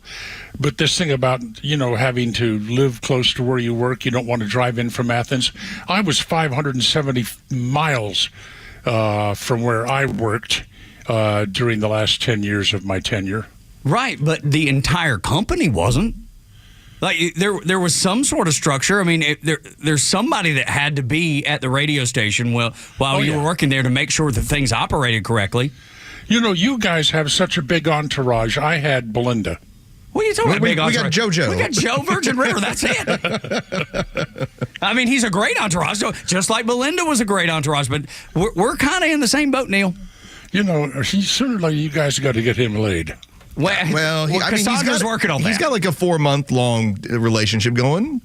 Well, that's good. And stop calling him a virgin. Well, that's his last name. You know what's funny about that, Neil? The amount of people that when they come up to this radio station, including congressmen or people that run for Senate, that always say, is his name really Virgin? Like, yes, it is. Yes, that's his ID. Well, it's a grand name. I want to go on one of his cruise ships. That's right. Yes. Or his aircraft, I'm sure. So anyway, I read in the AJC this morning. I don't know why I still pay to read that. I mean, especially during February. But Atlanta schools are working on literacy, and apparently they're making some headway. Mm-hmm. Yeah, but I'm wondering, under the broader definition of literacy, does this mean that the Atlanta schools will teach the students not to say things like, I ain't done nothing, or I don't have no warrants, or I didn't see nothing? I mean, will they actually address the language of the ghetto? Well, can I throw myself under the bus a little bit, because I kind of talk like that, being from Northwest Georgia. It's that Appalachian thing, so it's not ghetto, but it's hillbilly. But you know what that makes you, along with the term that they now go with, functionally literate. Okay, yes. You may not. That's what, yeah. Oh, you would mention. Is it Appalachia or Appalachia? I say Appalachia. I turned you on to that girl from up there that does the Appalachian word for the day and all. Yes. Yeah. So good. Is she hot or what? She is quite cute. Yes. Yes. And then you talk. Yeah, you talk about all. You come on the air, and the old fart down here in Naples. Who the hell is Kip Winger? I've never heard that name before in my life. Do you not remember that song from the 80s? She's only 17. Sounds awful saying it out loud. No, I don't. Sing it for me. Oh, well, wait. No, I heard she was. No, I don't. No, but yeah, I mean, there was a time when 17 was fair game. Well, yeah, when you're 17. Well, does Georgia have a Juliet law? Is that where you can't date somebody underage or something? Well, no, that's where if for instance, I mean, let's face it, if there's a sexual assault of an underage woman, an underage girl, if the guy committing the assault is 45, that needs to be viewed somewhat differently than if you've got a 17-year-old that's being charged with statutory rape. Yeah, there are laws on the books here in Georgia. Yes. The age of consent is 16 and over, but there is a limit. So yes, If you are 40 years old, you're going to prison. If you're 17 years old, 18 years old, different. Yeah, that You're makes going to sense. get spanked. Yeah, I think they call those Juliet laws or something like that. Okay, yeah, I'm not familiar. I'm never familiar looked with into the law. I've but never I heard the name. should because I have 2 daughters, and Yeah, this is the real world. I got to pay attention to this stuff. I have a 15-year-old granddaughter in your listening area. So yes, we want to protect her at all costs. But her father is such a badass. Nobody's going to mess with her. No, That's a good not thing. a chance. I'll tell you, Neil, one of the best ones we have, a family friend of ours that we play volleyball with, her father is the head football coach at the high school. You want to talk about all the boys, make sure that they mind their P's and Q's around her. Yeah, well, my granddaughter's father looks like Aquaman. Oh, okay. Does he talk to the fishes? Yeah, you know that guy, what's his name? Momar? Jason Momoa, I believe? Yeah, Jason Momoa, yeah. Looks like him and is meaner. So I think we've got that. I think we have that covered. So Kimmer went, correct me. Kimmer goes to the dentist and gets gas, right? Yes, it's his. Yes, and it's pets his puppy jam. dog. Yeah, And then he thinks that's a puppy they put in his lap. I never considered that. Never crossed my mind, Neil, but I can see where the confusion would lie. Well, I mean, at my dentist, it's the technician. Yes, we get lap dances. Well, are we sure about that? What a board show today. I'm telling you. Well, I don't know. I need to find out because I like snorting that nitrous oxide. Okay. Yeah, but the dentist has now told me that that's a $300 or $400 surcharge. Oh, really? Yeah. I have to dial that back a little bit. Oh, he says the price of NO2 is no, thank you. Just go ahead and jab me with that needle. Okay, guys, what are we going to do about Hamas? Those bomb them into oblivion and get rid of it and be done. Yeah. I mean, tell those people returning, look, you are going to return to this area from whatever refuge you sought, and then you're going to put these same goons in power again. They are a massive terrorist organization, and we're going to kill them all. So stay out of here, and then at some point, we'll bulldoze all the rubble out of the way, and you can come back here maybe and try to build a society that fits in with a decent world instead of this Hamas nightmare. I mean, they're delivering these hostages. Obviously, they've been beaten up. They've been brutalized. Some of them are being delivered in casts and braces. Trump is right. Some of them do look like Holocaust survivors. I wonder how he can stick to this, turn them all loose by this weekend, or all hell's going to break loose. That's the curiosity, Neil. Deadlines make deals, and I wonder if Hamas will take him seriously, that we will support the Israelis in just basically carpet bombing and going right back to work on these people. They need to be wiped off of the face of the earth. And they are just hyper rabid goons and nothing else. And by the way, take every damn Columbia University idiot that wears those scarves and demonstrates in their favor, ship them over to I don't know, let's create a college at Guantanamo.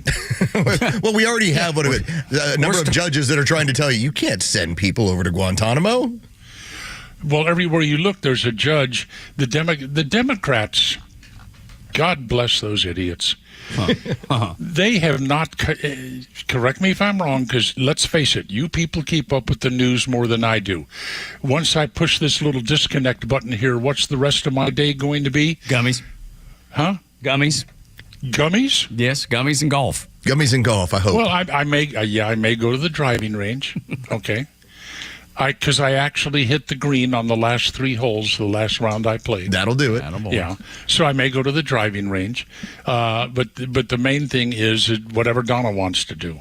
Right. But you're just talking about, us keeping up. So what was your question? What was your statement Look, there? I mean, you keep up with all of this, but have the Democrats come up with one single legislative proposal to address any of the problems we have, or to address any of the problems that Trump is seeking to solve since he was either elected or inaugurated. As far as I know, they've come up with nothing. And now they're talking about, we're so upset with Trump trying to reduce the size of the federal government that we may shut the federal government down just to try to stop him. I mean, can you believe that they would shut down the federal government in order to stop Trump from reforming it? That's their tactic. That's what they're threatening. And the other issue here, and as a former practicing attorney, the legal standpoint, the legal leg they're trying to stand on doesn't make any sense. They're basically shopping for judges. The judges then put together, hey, okay, you got to hold off on these firings, or you have to freeze this activity. And I believe this is going to end up finding its way over to the Supreme Court to tell these judges, you don't have the power to stop the chief executive from doing any of this. Well, I hope it stops somewhere, because obviously the judicial branch is now owned and operated. The Democrats are trying to create an owned and operated branch there, consisting of federal judges. They can't stop him at the ballot box. We already found that out last November. They can't stop Trump at the ballot box. They can't stop him in the court of public opinion. They can't stop him in the reforms that he has already made.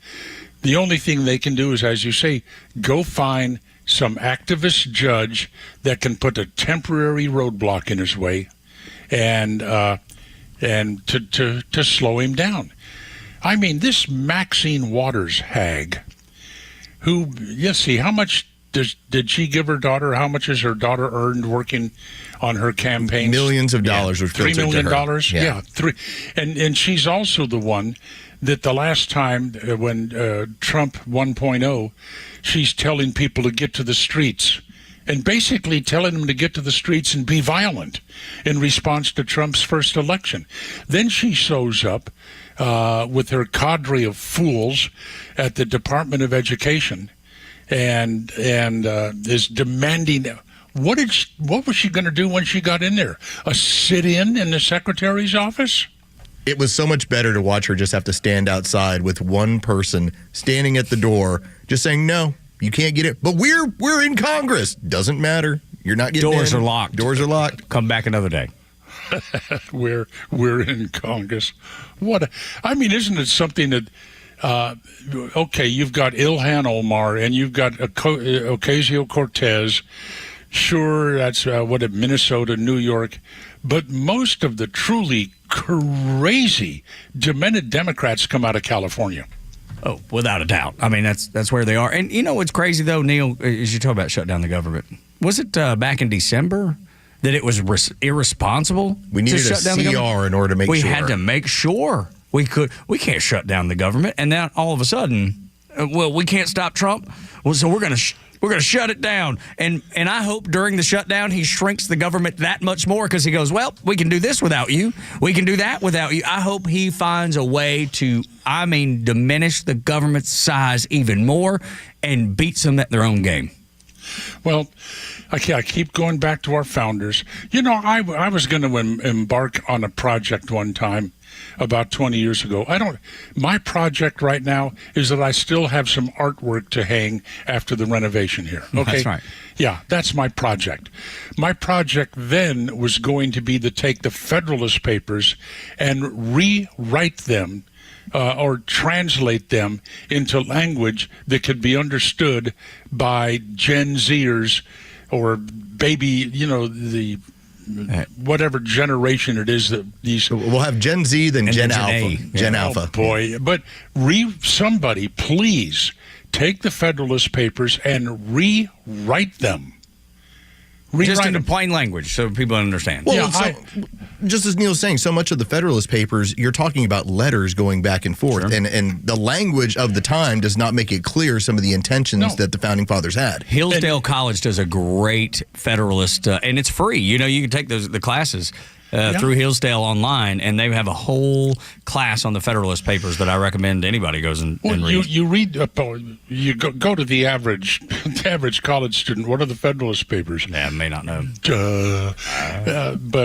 I had a practicing attorney, Neil, on Twitter try and tell me about, well, the separation of church and state. You'll find it in the Constitution. I said, you'll find it in the Federalist paper. Exactly. Yeah, right. No, you won't. It's nowhere in the Constitution. No, of course not. I also had, I was just going to go off on my own and rewrite the Federalist Papers, but I'm too lazy. Good God, I'm lazy. Well, the golf course is calling. Yes. Well, and I live on the beach, for goodness sakes. I got things to do, sir. Yeah, but right now the beach is kind of a no-man's zone.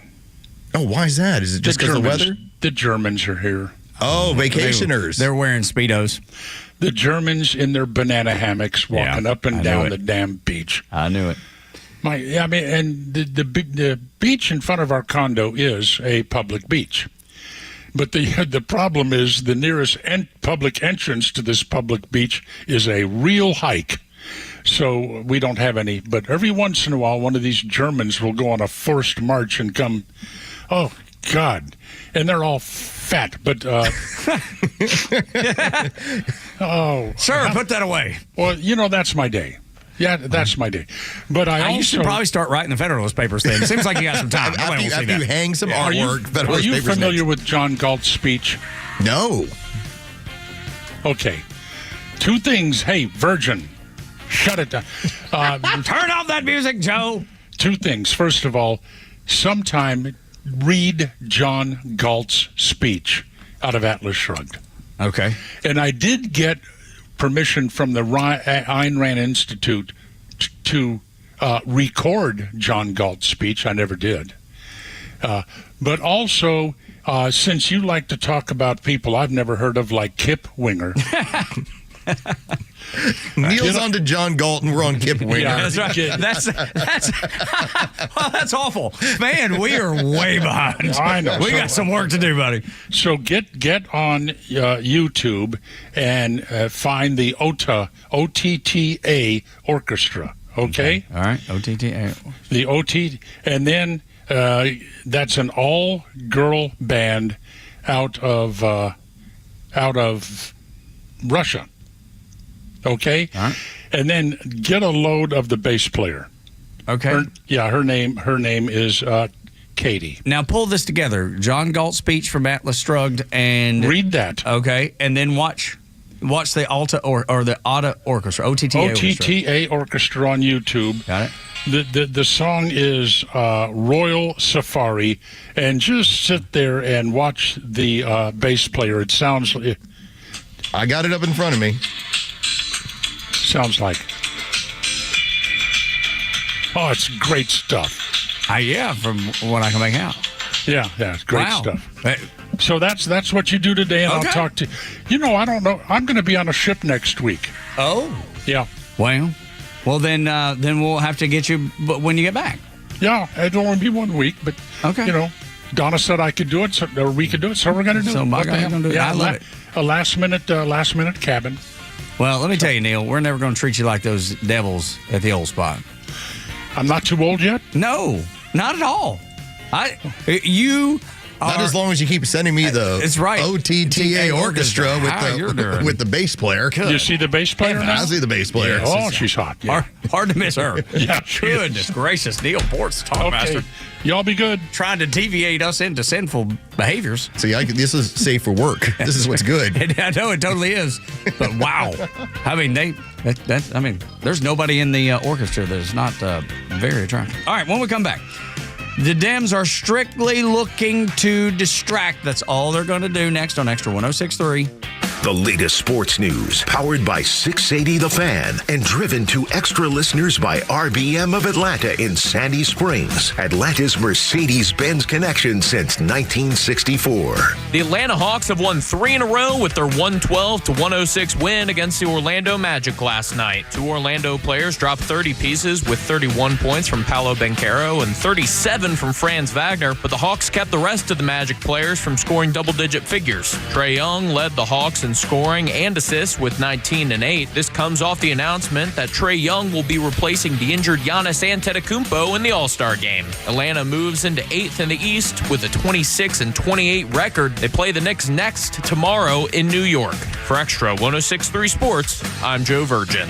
When it comes to finding the perfect Chevrolet, why settle for anything less than the best? At Jim Ellis Chevrolet, you'll find the largest selection of new and used Chevys in Georgia. From the legendary Silverado to the family-friendly Equinox, Tahoe, and Suburban, and performance icons like the Corvette and Camaro, you'll find exactly what you need. Right now, save $7,500 off MSRP on the 2025 Chevrolet Corvette Stingray 2 LT models. Don't just dream it. Drive home in America's sports car today. And at Jim Ellis Chevrolet, buying a vehicle is hassle-free. No high-pressure sales, just a transparent customer-first approach that their finance experts will help secure you the best terms, making the purchase exciting and not stressful. Plus, their factory-trained technicians are here to keep your Chevy running at its best with expert service and maintenance. Shop in person on Peachtree Boulevard or online at JimEllisChevrolet.com and experience the difference. Jim Ellis Chevrolet. Together, let's drive. Offer applies to 2025 Chevrolet Corvette Stingray 2 LT models. Example stock number CV5055. MSRP with add-on accessories is $88,704. After $7,500 in Jim Ellis discounts, sale price is $81,204. Excludes TABT and state taxes. Offer expires 2/28/25.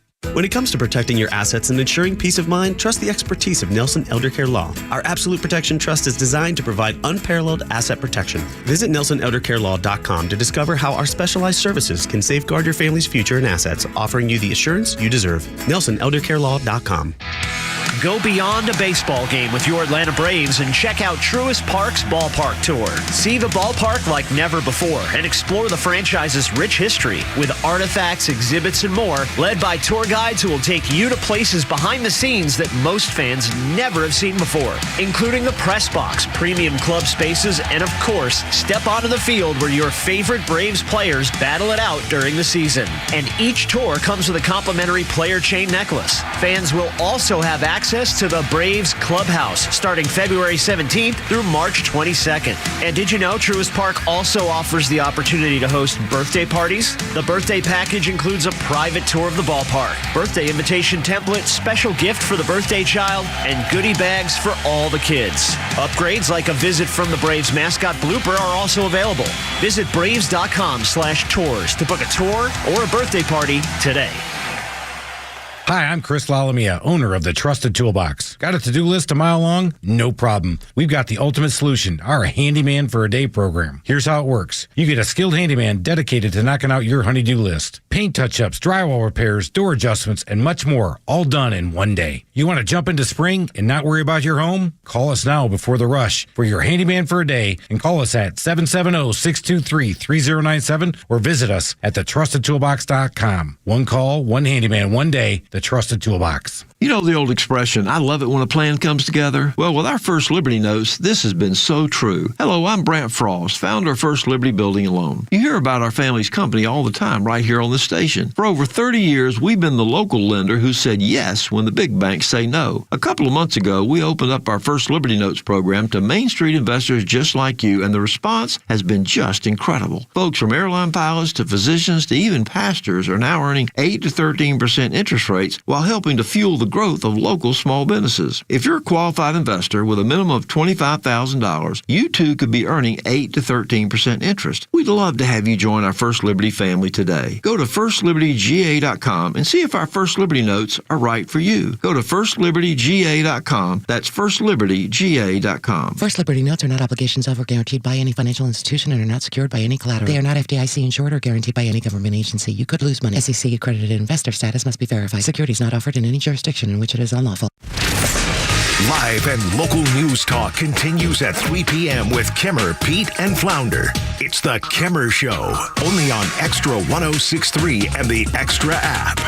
If you heard the Talkmaster Neil Bortz in that last segment, it's an epic one. It was. It had lots of twists and turns, and it went from here to there and talked about everything and everywhere.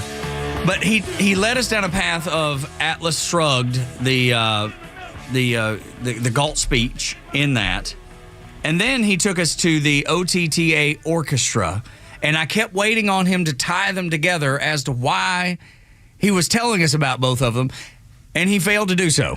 I the only thing I know... Oh, you did? Yes, because I'm at a deeper level of understanding of Neil Bortz. Well, because yes. of my studies of Neil. Okay, yes. Those were two things that excite him very much. Yes, no, I got that.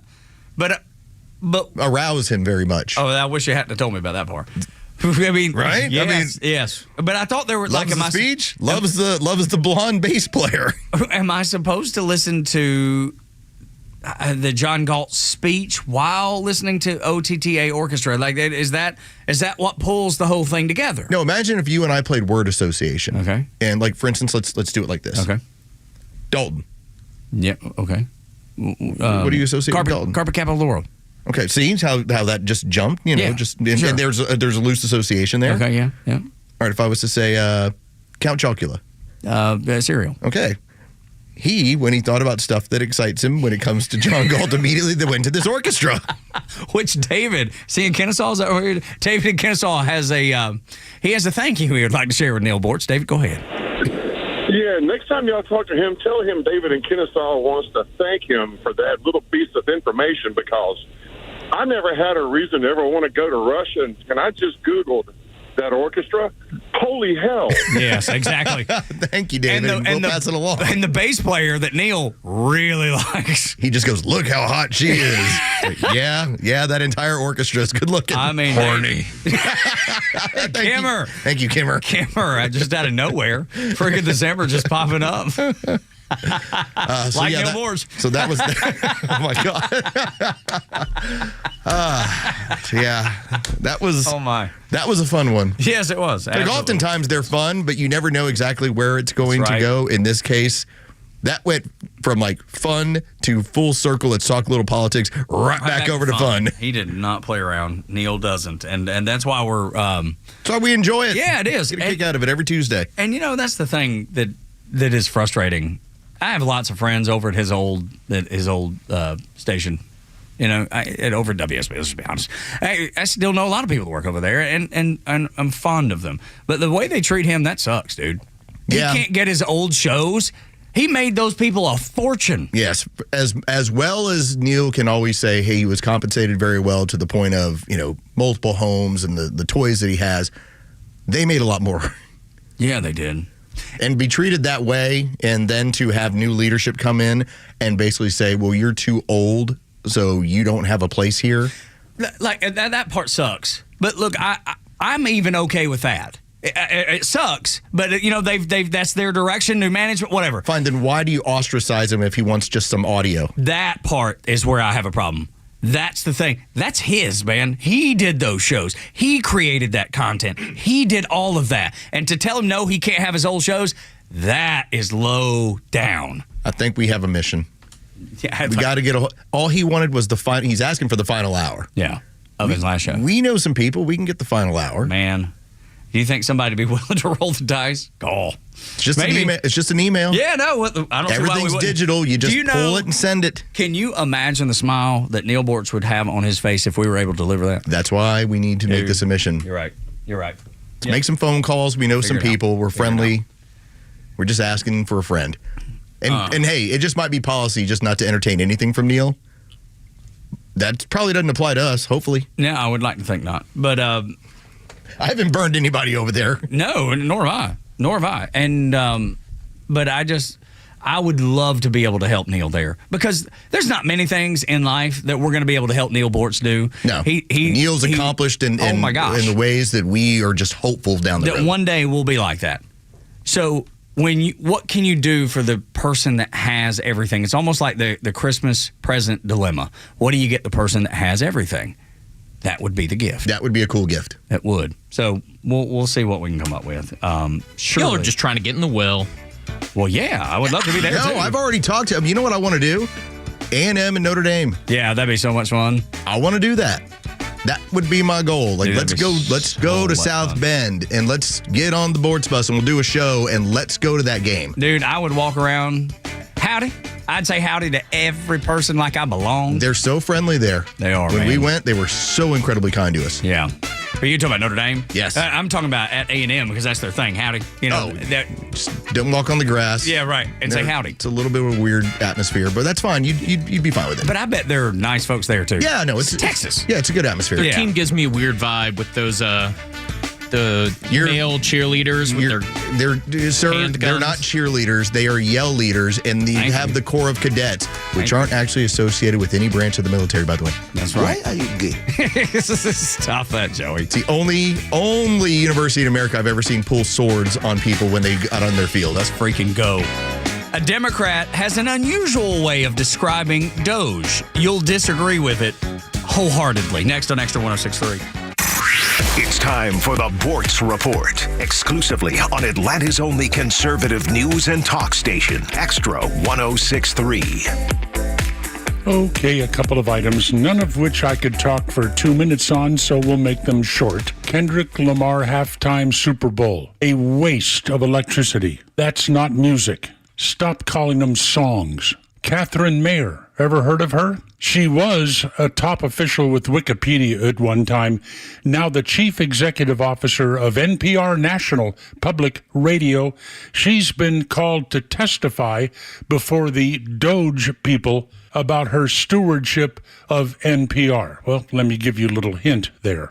Catherine Mayer seems to think that looting is okay, though it might be counterproductive. We're talking 2020, after the death of that career criminal and thug George Floyd, there was mass looting of shoe stores, jewelry stores, whatever in Los Angeles. And Catherine Mayer weighed in on it. Here's what she had to say. I mean, sure, looting is counterproductive, but it's hard to be mad about protests not prioritizing the private property of a system of oppression founded on treating people's ancestors as private property. So there you go. That's what looting is to the CEO of National Public Radio. All these thugs are taking is the private property of a system of oppression that was founded on slavery. Can't make it up. This appeared on X, Twitter, recently under the name of somebody of no great importance. Using big words is another form of white supremacy. Blacks who live in urban areas don't have the same access to education as white people. This makes them less smart. If you feel the need to communicate like you are a thesaurus, you are probably a white supremacist. And with that, I'll let you go for the day. This is Neil Bortz, Extra 106.3. For half a century, glyphosate has affordably and effectively protected Georgia farmers' crops from invasive weeds. Without it, the impact would be felt beyond the fields, hitting Americans where it hurts, our wallets. That's why the Modern Ag Alliance advocates for farmers' continued access to essential crop protection tools so food prices don't rise even more. Get the facts at controlweedsnotfarming.com. Paid for by the Modern Ag Alliance in support of Georgia farmers. Convenience is defined as the state of being able to proceed with something with little effort or difficulty. Well, at RBM of Atlanta, we embody this philosophy. Meet our Mercedes-Benz pickup and delivery service. It gives you back time and money. Does your Mercedes-Benz need service? If so, we'll pick up your vehicle that's requiring service from your home or office and bring it back to our dealership for the required service. With over 100 appointments available every weekday, over 50 appointments on Saturdays, and more than 200 courtesy vehicles in our fleet, we're here to serve. We'll work around your schedule. We're here to save you time, energy, and money. RBM of Atlanta is a J.D. Power 2023 Diamond Dealer of Excellence for the customer sales experience and Georgia's only 9-time Mercedes-Benz Best of the Best winner. We're proud to be Atlanta's Mercedes-Benz connection since 1964. Pickup and delivery service restrictions do apply. Ask your service coordinator or service advisor for details. One of my favorite Babylon Bee headlines just now said, "Democracy falls as the man who received the most votes becomes president," ladies and gentlemen. The Kimmer Show, every afternoon from 3 to 6 p.m. on Extra 106.3 and the Extra app. WFOM and W292EV Marietta, a Dickey Broadcasting Station. The 8 a.m. hour is brought to you by Central Heating and Air. Artificial intelligence is revolutionary. I'm Dave Anthony, Fox News. Vice President Vance said that this morning at an AI summit in Paris, warning overregulation, especially in Europe, would paralyze the technology. And we feel very strongly that AI must remain free from ideological bias and that American AI will not be co-opted into a tool for authoritarian censorship. It's the vice president's first foreign trip since taking office. Defense Secretary Pete Hegseth also on his first trip visiting American troops in Stuttgart, Germany. Grateful to be here. Thank you for showing us around, to see UCOM, to see AFRICOM, to see all the supporting staff, and to have some time to spend with all of you. Secretary Hegseth will meet with the leaders of European Command for the U.S. and U.S. Africa Command. President Trump will host Jordan's king at the White House this morning with a lot to talk about. From his plan that Middle East leaders oppose for the U.S. to take over war-torn Gaza and rebuild it, to the Trump threat that if Hamas does not release all the remaining hostages by Saturday, all hell will break out, telling reporters, "You'll find out, and they'll find out too. Hamas will find out what I mean." Today, Hamas has issued its reply, saying the president must remember that the ceasefire deal is the only way to get the remaining hostages released. More Israelis are due to be freed this Saturday, but the Palestinian militant group is threatening to postpone. They are accusing Israel of violating the agreement. That's Fox's Jonathan Savage. President Trump's imposing 25% tariffs on all steel and aluminum imports to the U.S. Our nation requires steel and aluminum to be made in America, not in foreign lands. There are threats of retaliation from other countries. The Trump-led Justice Department's dropping a federal bribery and corruption case against New York City Mayor Eric Adams, a Democrat cooperating with federal illegal immigration raids. Acting U.S. Deputy Attorney General Emil Bove wrote in his memo, quote, "It cannot be ignored that Mayor Adams criticized the prior administration's immigration policies before the charges were filed." Brooke Singman, America's listening to Fox News. When you hear the term living better, what do you think about? More money? A bigger house? Maybe a yacht? What about how you feel physically? How you wake up each day? How you sleep? What activities you can and cannot do? When you feel good, life is good. So if pain is affecting your life, see how Relief Factor can help. Relief Factor is a daily supplement that fights pain naturally. Developed by doctors, it doesn't just mask pain temporarily. It helps reduce or even eliminate pain. In fact, the longer you take it, the more effective it is. So give their 3-week quick start a try. It's only $19.95, less than $1 a day. And it just takes a phone call, 1-800-4-RELIEF. That's 1-800-4-RELIEF. Wherever you're hurting, in 3 weeks or even days, Relief Factor can give you a chance to rediscover the true meaning of living better again. Visit ReliefFactor.com or call 1-800-4-RELIEF. That's 1-800-4-RELIEF. You may have seen the Bortz billboard all across town. Let everyone know Bortz is back and his new home is Extra 106.3. More. I mean, it's like the more Joe learns about Winger, the more he either falls in love or is at least interested in what it was happening from about 88 through 93, probably 91 truly. I guess they went on to break up in 93. But go about 91, because that's right when you're getting Nevermind and Pearl Jam 10. Because remember, Nirvana Bleach did not hit the same way that Nevermind did. And that was 89. And that took everything in a completely different direction. Like at that point, Seattle was running the rock music scene. Right. Everything that came out of Seattle, you had record executives that were basically trying to tell people, go find more bands that sound like this. That's right. And not like this. Not like it. No more synthesizer. Yeah. Joe had the best description of what this is. This band sounds like a movie made today. They're making fun of 80s music. Yes. And it's a song made for that movie that's supposed to be corny and bad and cheesy, but it's kind of good. If you wanted to... Have you ever seen the movie Mannequin? Because I know you're a viewer of cinema. Yeah. No. So the movie Mannequin, you're going to 87. have a soundtrack from 87 on that. Now, if you look up the soundtrack... Oh, yeah, it's got Starship on there. Starship. It is like a total 80s soundtrack. And it plays into every single thing we make fun of the 80s. Yeah, it's a modern-day Pygmalion. It's a guy who falls in love with a mannequin who comes to life. So it's modern-day Pygmalion built around 80s music. It's a perfect description. It's exactly Sounds great. Nailed it. No, but it is pretty good. Belinda Carlisle's on there. Starship. By the way, this is back in the time nothing's gonna stop us, where we actually had soundtracks to movies and how your soundtrack, that was a big deal. Like Iron Eagle's got a soundtrack. That's right. Mannequin's got a soundtrack. Right.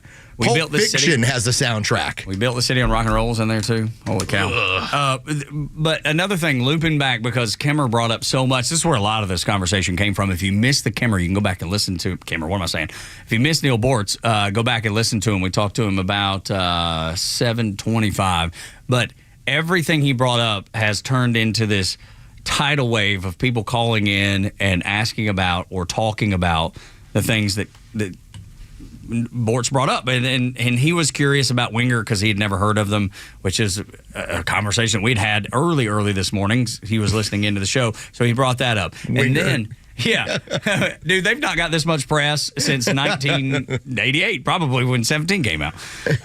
But there was also a thing that Bortz brought up, the OTTA Russian Orchestra. And there was a man that just called in and said, Joe, grab yourself a rag because you're going to need to wipe the drool off your face when you see the group shot of this orchestra. They are absolutely, every one of them are stunning. Yep. I understand why Neil Bortz loves them now. So he has caused such a stir this morning in music and just a general conversation. And then, of course, this stuff, because he did talk about politics. He did get into some of the things that were happening with Hamas and what he thinks President Trump should do. And so there was a whole lot of different the conversation went every which way. It's very eclectic. Yes, it was. If you like variety, you got variety today. Yes, sir. In our discussion. Yes, you did. But the show started with this. Because you guys were talking about soccer players, and then it turned into Winger, and then it went from there. So you just never know. I don't know how it all got started, but it was like 6 o'clock this morning. If you miss any of the show, you can always listen to it on the Extra 106.3 app. And sometimes the things that happen at the 6 o'clock hour don't happen again. Go listen to the opening segment, and you'll be in wonder. It was very strange and comedic and exciting and fun. Yeah. So, you know DOGE as the Department of Government Efficiency. Kwasi Mfume, he's got a different name for DOGE. I want you to hear him. I'll let him say it, and then you'll disagree with it fully, and we may even get a good laugh at it. They've loved their country. They've highly favored their faith. They believed in an America that was for all people. They get up every morning. They put on their clothes, and they come to buildings like this all over the country to do a simple, nonpartisan job, and that is to serve the people of America with the best service they can provide. Yes, they work hard. Yes, they play by the rules. Yes, they love their country. Yes, they cherish their faith. And yes, they want a fair shot. What we're seeing coming out of Washington is anything but that. Every time you hear DOGE, the Department of Government Efficiency, you just remember, it is the Department of Government Evil. Oh, my. Over. All right, let's talk about the facts here. Let's lay out the facts. He is a representative from Maryland. Yes, he's a congressman, Democrat from Maryland. We've talked about it before. It's worth revisiting that when you look at the cities and suburbs that are the most well-to-do in the country, they surround D.C. I wrote down as he's talking, 97% of those people donate to and vote Democrat. So don't tell me how nonpartisan it is, sir. No, they've enriched themselves off the backs of the American people. I can go through the numbers. You will see that the median income for the area surrounding Washington, D.C. is some of the highest in the country. You will only find a comparison by a couple of communities in California, which are big money out there. You have a populace that has used the federal government to enrich themselves to the tunes of billions and billions of dollars. On your back. And he just looks at it as, hey, as long as I'm in Congress, I know where the money's coming. I'll be reelected over and over again. This is a threat to him. Absolutely. As much as it's a threat to those federal workers. And this was all at the rally against DOGE interference with Social Security, Medicare, and Medicaid. And nobody's interfering with anything. There's a difference, a very big difference in interfering with something and auditing something. And they don't want the audit done. They don't want you to know where the waste, fraud, and abuse is. Because if you know where that is, then you can stop it. You can say, no, we're not doing this anymore, which is exactly what Donald Trump has promised to do, exactly why he was elected, because that's what the American people want. Do they want it interfered with? No. But do they want to know that their money that you have to send in? Look, this is mid-February. By mid-April, you're going to have to cut a check. You're going to have to send in your tax dollars. And those people don't want you to be able to say, no, I don't want my tax dollars being wasted like that. Median household incomes by county. By the way, for Forsyth, we're doing very well. But we're not doing as well as Howard County, Maryland, Fairfax County, Virginia, Falls Church, Virginia, then San Mateo County, California. So the three tops are all centered around the same area. And what does it have in common? Government dollars. That's exactly right, dude. That's why they're so furious. That's why you don't see a single everyday American out there protesting. Not one. The only people you see out there are people that are elected to government, probably 9 times, if not 10 times out of 10, Democrats in this case. And then people who work in those departments that are wasting your money like drunken sailors. The people that they have hired 5 people to do the same job. The repetition is out of this world. We've already seen that. And that's just with USAID. Wait till they get to the other agencies, which are coming. By the way, Marco Rubio, when he was appointed to his cabinet position, the vote went 99-0 because he is an establishment friend. All right? That's Marco Rubio is from Florida, mostly conservative, but a friend of the establishment on each side. They did not look at him as a threat.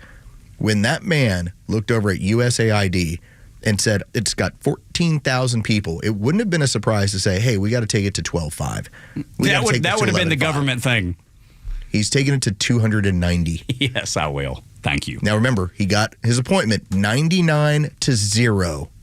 They didn't see this coming. They never saw this coming. Well, because they've been convinced that this is a job for life. They've been convinced that nobody's going to get in here and actually do the work. Yeah, nobody's going to mess with this. Who's going to come after us? Because what did Chuck Schumer say? If you go after he was talking about the intelligence community, they'll find ways to get right back at you. That goes for all of D.C. That's not just the intel community. That's what was being highlighted at that moment. But D.C. knows how to cover up. They know how to insulate D.C., and they will do that. And you're seeing it. When we talked about $53 million being sent last week to house illegal immigrants in luxury hotels in New York City, that was after Trump has said we are stopping all of this. They were still doing it. So that tells you how D.C. works. That tells you how they insulate. He is temporary. We are permanent. That is the part that I think we drive home all the time. Politicians, once they get in there into Congress, whether as a congressman or a senator, and now they've got the gravy train running, now they're bringing home the bacon, they feel like they are the federal government. They're the institution. Their staffs are part of that. The bureaucracy is under them, but they're part of it as well. And that presidents are temporary. Presidents are there to give a general direction of where the country's going, but they're not to upset the apple cart. Donald Trump 1.0 didn't know enough to upset the apple cart. He talked about draining the swamp. And he talked about it. He knew what he wanted to do. He just didn't know how to do it. He thought it was, hey, we'll appoint a bunch of judges. He thought that was the swamp. It wasn't. Yeah. This is the swamp. So many layers. This is so different now. So deep. Yeah, absolutely. And so many people are seeing the light of day. I would imagine people that have never voted Republican before and did this time are going, how did I fall for all of that? Well, let's ask JoJo. JoJo, the question for you, considering that we're now seeing the amount of crazy government spending that was going on, that has created an inflationary environment that makes it harder for young people to exist and to prosper in this country, do you have any problem with this sort of spending cuts and deciding we're not going to send money to crazy places around the world? Yeah, I'm fine with it. Look at it in all areas. It's because it's general. This is an 80-20 issue. Our Democrat friends should be saying the exact same thing. Yeah, that's nutty. I can't believe we were spending money on that. I'd like to have less of because Democrats have their money taken away from them every April as much as we do. Yeah. It should be a universal, I don't want my money wasted. You better be in a cult to think that it's completely fine to send it in the places it was going to. And that's why you're not seeing everyday Americans protest. Exactly. That's why only the bureaucrats, that's why only the politicians are standing in front saying, no, we can't do this. And the American people, by and large, because you hit the nail on the head, all pay taxes. And they would all prefer their taxes not be wasted. I know for me, like, I don't want to waste any money. My wife gets after me. I'm like, I'm the saver by nature. It's just instilled in me. I'm the one that's like, let's hold off on that. We can buy that later. Let's do that another time. Because I don't want to waste money. Yeah, because it's important to you. I want to be able to retire. I want to be able to help my son not have this huge debt when he graduates college. Let me give you an example of the median household income, and just to make it a little bit more real for everybody. So Loudoun County, Virginia is $147,000. That's the median. That is the middle. Okay, there's people that are making less. There's people that are making a whole lot more. Falls Church, $146,000. Fairfax County, Virginia, $127,000. Howard County, Maryland, $124,000. Arlington County, Virginia, $122,000. Forsyth County, $112,000. They're making $30,000 on average as a median, more so. Those are government dollars. Well, not only that, they're not even held to any accountability to do the job that they've been asked to do. Where in Forsyth County, people have to go to work. Typically, normal Americans have to go to work. It's weird. Like that alarm clock goes off at about 4-something in the morning, and I go, well, time to go to work. That's right. You're not like those cats. Those people in Loudoun County are like, you know what? I think I'll just stay home today. I had a moment. So Work from the house. I stopped by my local QT today. I just grabbed myself a little bit of caffeine, and I'm looking at everybody, the workers in the QT. I was like, okay, it's the regular staff that I see. Hey, morning, y'all. Morning. They always see me. I see them. We always just do little pleasantries. As I'm opening the door and walking out, there's a guy who clearly he's going to a construction job. He's got the truck. It's all decked out with the work he's doing, so he's heading on over there. There's somebody who came in. They were wearing knee pads. Clearly, they're going to go work, do some physical labor. Yeah, they'll probably lay some tile or flooring or something like that. And in my mind, I thought, I wonder as we all see each other, we're like, okay, if you're up at, in this case, I think it was like 4:55 in the morning, we're all looking at each other going like, okay, these people go work. Yeah, they're up. We're up before the chickens are up. That's how we know we're going to work. That's how we know we're getting a thing. You think anybody in Loudoun County, Virginia is worried about 4 o'clock in the morning and getting to wherever they need to in the gut? They are now. Yeah, well, all they of a sudden, are now. how things have changed. As of yesterday, they are very not pleased. Which is good. I'm glad they're not pleased. I'm completely fine with them being as mad as they want to be. Because, look, they've been able to take advantage of it for so long, and when you get the toy taken away, you're mad. They'll have. This is what my daddy used to say. God rest his soul. They're going to have to get glad in the same shoes they got mad in. That's what he used to say. I like that. That's really good. And it's the truth. Because when they either move on from their government job into a job that's going to hold them accountable for being in the office every day, or they say, you know what, I'm willing to work under this new management of the federal government of the United States. Either way, it's not going to be like it used to be. Get used to it. The change happens. The only thing that stays the same is that everything changes. Marjorie Taylor Greene, she made a really good point. She gets left behind in some of this stuff. Like everything that Doge is doing, she's kind of pushed to the back burner. But she's talked about the importance of codifying this in the House, where all this stuff can be undone by the next that's right. by the next group of people that roll in here. So you need to put it on the books. Federal laws. Here's what we expect. We expect you to be at work. Here's the sort of stuff we're going to allow. Here's how we can get move on if we have to downsize. That all has to be done, because right now it's the Wild West, and fortunately we're winning. Yeah, but we're winning. We've lost for a long time, so we know that can happen again. There's going to be speed bumps that you will have from some activist judges that will get taken care of. This is all going to be downsized. People are going to get their checks to move on. This is all going to work out in our favor.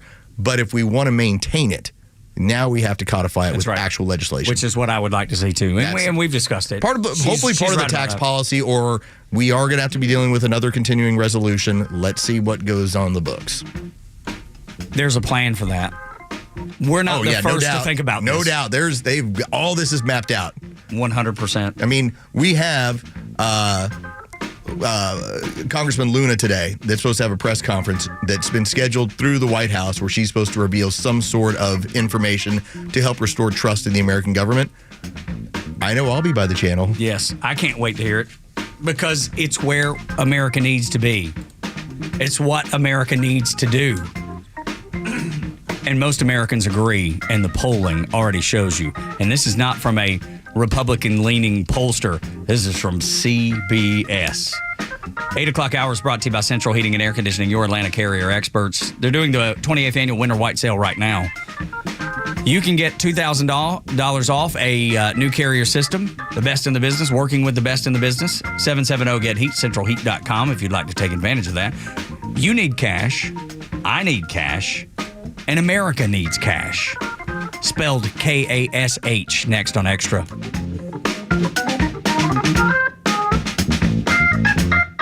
The Kimmer Show is only live on Extra 106.3 every weekday afternoon on your drive home. I have it on good authority that Flounder and Veronica thought long and hard for about 15 seconds to have you officially. I could have done 20. I could have done it. If the guy backs out, I can still do it. It'll be our backup. You'll have two backups there. The Kimmer Show, every afternoon from 3 to 6 p.m. on Extra 106.3 and the Extra app. Good morning, it's Los. Let's talk about Howard Brothers and Exmark. Start your engines. Let's get ready for grass cutting season. Especially, we're going to get a ton of rain in the next few days. Things are going to start warming up a little bit. Spring is right around the corner.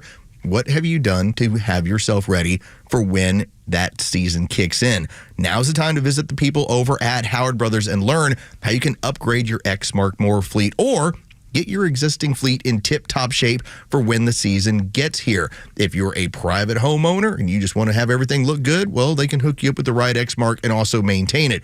If you happen to be a landscaping professional, you know the importance of having your fleet ready to go with Exmark. They've got the Turf Tracer, the Radius, the Laser. These are all mowers designed for the professional landscaper with you in mind. You can be confident in the job that you're doing out there. The grass is always greener when you take care of it with Exmark and with Howard Brothers.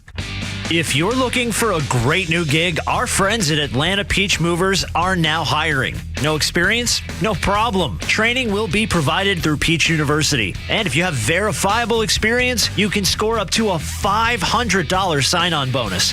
Contact Orlando for more information at 404-640-1300. That's 404-640-1300. And get your new career moving with Atlanta Peach Movers. Hey, it's a Kimmer. Okay, you're driving along. Suddenly you hear that horrible sound of metal and crunching. It's an accident. Even if it's a little minor fender bender, man, that could be a nightmare. First, obviously, take care of yourself. But before you make a deal with an insurance company or anybody else, call David Van Sant with Van Sant Law. You know why? Because he used to work for the insurance company, so he knows how to get the right settlement and right away. Van Sant Law. Don't forget, if you don't get paid, they don't get paid. Protecting your interests. Insurance is great, but it's complicated. 855-GA-INJURY or vansantlaw.com. True Prep on Cobb Parkway is your one-stop shop for emergency preparedness supplies, including freeze-dried food, water filtration, first aid, and more. They also have a large selection of firearms, including a huge selection of AR-15s, firearm accessories, and ammo at the lowest prices around. They're locally owned and operated, and you can visit their store in Marietta on Cobb Parkway or online at trueprep.com. That's truprep.com. Prepare today for a worry-free tomorrow at True Prep. You know the old expression, I love it when a plan comes together? Well, with our First Liberty Notes, this has been so true. Hello, I'm Brant Frost, founder of First Liberty Building and Loan. You hear about our family's company all the time right here on the station. For over 30 years, we've been the local lender who said yes when the big banks say no. A couple of months ago, we opened up our First Liberty Notes program to Main Street investors just like you, and the response has been just incredible. Folks from airline pilots to physicians to even pastors are now earning 8 to 13% interest rates while helping to fuel the growth of local small businesses. If you're a qualified investor with a minimum of $25,000, you too could be earning 8 to 13% interest. We'd love to have you join our First Liberty family today. Go to firstlibertyga.com and see if our First Liberty Notes are right for you. Go to firstlibertyga.com. That's firstlibertyga.com. First Liberty Notes are not obligations of or guaranteed by any financial institution and are not secured by any collateral. They are not FDIC insured or guaranteed by any government agency. You could lose money. SEC accredited investor status must be verified. Securities not offered in any jurisdiction in which it is unlawful. Hey, Georgia neighbors, it's time to expect more from your Medicare Advantage. Discover Sonder Health's custom plans tailored just for Georgians. Saunders offers unique benefits, including special plans for those living with chronic conditions. Some plans even come with grocery or gas benefits to support your overall well-being. Sonder Health makes it easy to get the coverage you need. See for yourself what today's Medicare Advantage can do for you. Visit SonderHealthPlans.com, a healthier state of life. Sonder Health Plans is an HMO and PPO with Medicare contracts. Enrollment in Sonder Health Plans depends on contract renewal. The stories that matter to you. These are your Georgia headlines. Good morning. Here are your headlines for Tuesday, February 11, 2025. A month's worth of rain is expected to hit the Atlanta area. Scattered showers before more widespread rain will hit this afternoon. Another round of heavy rains will come in on Wednesday. Most every county in the area has already been issued a flood watch. The chief judge of the largest federal trial court in Georgia is retiring, giving President Donald Trump his first opportunity during his second term to appoint a federal judge in this state. Chief U.S. District Judge Timothy Batten Sr. announced that he will retire in May when he turns 65 and becomes eligible. Governor Brian Kemp's push to rewrite the Georgia legislation and litigation rules for lawsuits has passed through a Senate Judiciary Committee 8-3. A decades-long feud over litigation rules hopes to bring down the costs and help curb rising insurance premiums. For your headlines, I'm Carlos Medina. 8 o'clock hours brought to you by Central Heating and Air Conditioning, your Atlanta carrier experts, doing the winter white sale right now, 28th year, where they give you $2,000 off a new carrier system, the best in the business, working with the best in the business. Call them at 770-GET-HEAT or visit them on the web at centralheat.com. My brother-in-law just sent me this. It's a post from Robbie Starbuck. If you're familiar with him, he's kind of led the DEI charge against a whole lot of companies. He's based out of Nashville, I believe. But it meant something to my brother-in-law because he is a retired Air Force captain. He probably would have advanced to the next rank in the Air Force had the Obama administration not started paring down the military. He basically was given a retirement at 17 years, and here was the ultimatum. See if this sounds familiar at all to you. You either take the retirement that you are offered now and get 17 years worth of retirement benefits, or you roll the dice, stay on, and we're going to cut you, and you get nothing. Did whoever tell him that? Were they elected? You know what? Oh, no. They weren't. Wait a minute. Then they can't do that. You know, it seems like it's... Call the union. It seems like it's happened before, over and over and over and over again. So it's a very common thing to happen. Does it suck? Yes. He wanted to finish. He would have did 30 years in the Air Force. He loved the Air Force. Every major American company will look to offer early retirement to people in order to change up some of the books and some of what's going on in terms of the spending. This is not foreign. This is not weird. It's being made out to be that. Certainly not illegal. It's been made out to be like that, by people like Elizabeth Warren, who stands in front of, whatever building in D.C., and Maxine Waters stands in front of the building and they scream and holler. Not elected. Jasmine Crockett. Jamie Raskin. Yeah, it's all the same. It's all the same people ones who stand to lose. That's what it is. And now, keep in mind as well, those groups of people that are there, I believe they're bought and paid for too. Well, they're probably employees, most likely. Maybe. And if they are, you're part of the problem. That's exactly right. There's not an everyday American out there. I don't need 14,000 of you. I need about 300 of you. Do you think anybody in our audience has even considered going out there and protesting? No, not one bit. Not one. There's nobody that doesn't work or have something to gain out there protesting. It's Democrat politicians who love to be able to send money, your money, wherever they want to, and the people that are propping them up by, working at USAID or wherever, whatever agencies that they work for in the federal government. That's who's out there. These are the people that tell you whenever we talk about strengthening the military, and they're like, well, what do you mean you need more people? But they're the ones that are adding 5,000 to 10,000 people to the federal government at a time. The biggest jump that we've ever had, or ever had, since World War II. Yes. That was the fact that we had yesterday. That we have had over 80% of the jobs that have been created have been government-oriented jobs. Yeah. There's a reason that those people are out there protesting, and you, listening right now, have no interest or desire to go out there and protest. You're actually in favor. I didn't see one hard hat out there. I'm just going to point that out. Nope.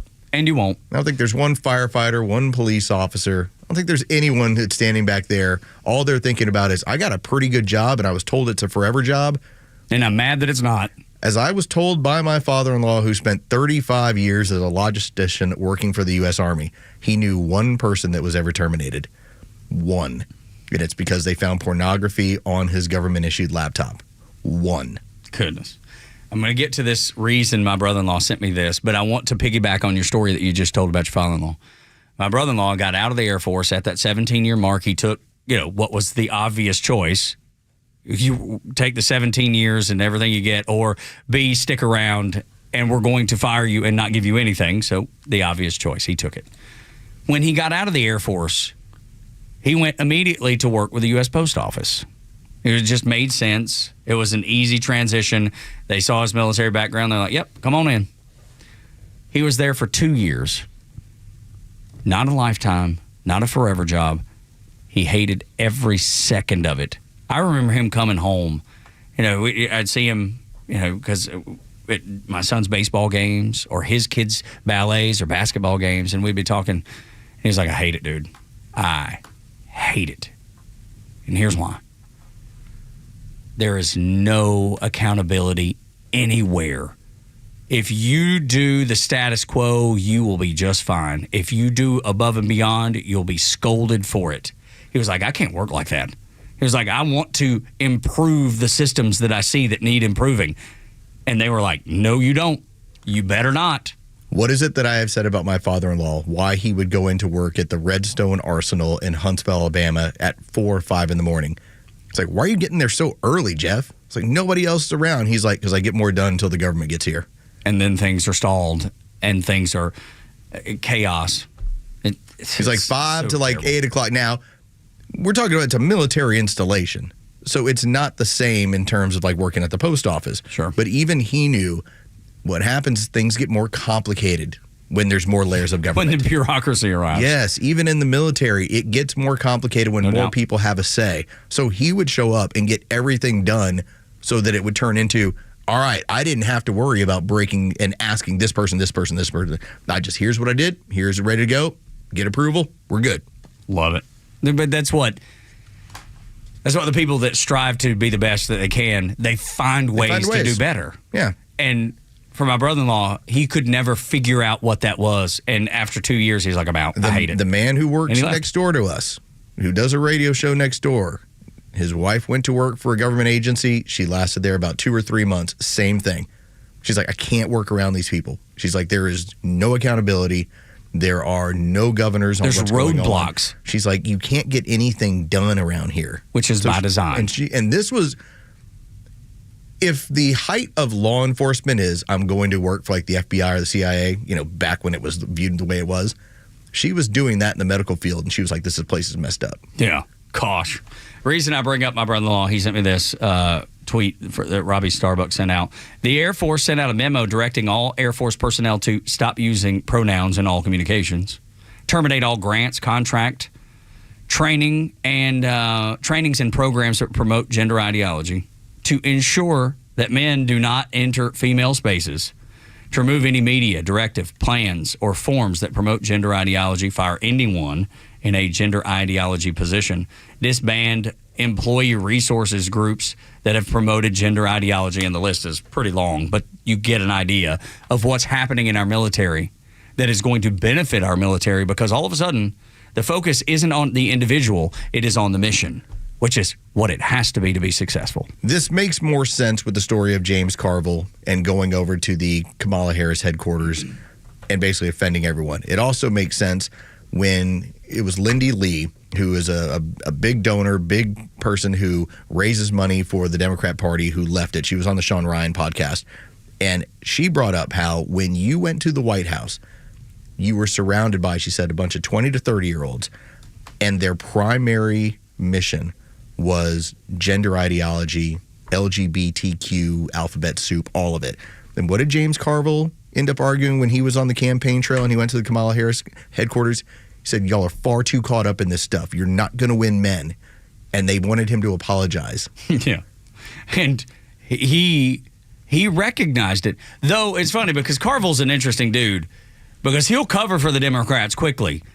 He's not afraid to call them out once in a while, but he'll cover for them too, because I've seen him do a bunch of that before. But that doesn't change the fact that that's all that they were obsessed with, to the point where you have a memo from the Air Force telling them about what does not matter anymore, and we're not going to have this as part of our lexicon. That's right. That's how. Connect the dots, people. They were more concerned about transgenderism than inflation. They were more concerned about you using proper pronouns than what was going on with your bank account or government spending. This is the reason that we have not won a war in how long? This is the reason we left Afghanistan with our tails between our legs, embarrassment, and then 13 of our servicemen and women dead. Yeah, but they were able to fly rainbow flags above the White House. That's helpful. That was very helpful. So good. I'm glad that memo has gone out, that this is now no longer going to be part of the Air Force until the next weird administration comes in. But hopefully, if you keep them out of power for a decade, this too will go away, and they'll realize how silly it was for them to try and be part of this gender ideology, this movement that they've created that only applies to 0.25% of people. You talked about the FBI being respected when it was, and that's the reason you need cash, I need cash, and I'm talking about the cash spelled K-A-S-H. A stop at another apartment complex netted no arrests. It seems like they were tipped off. They knew this was coming.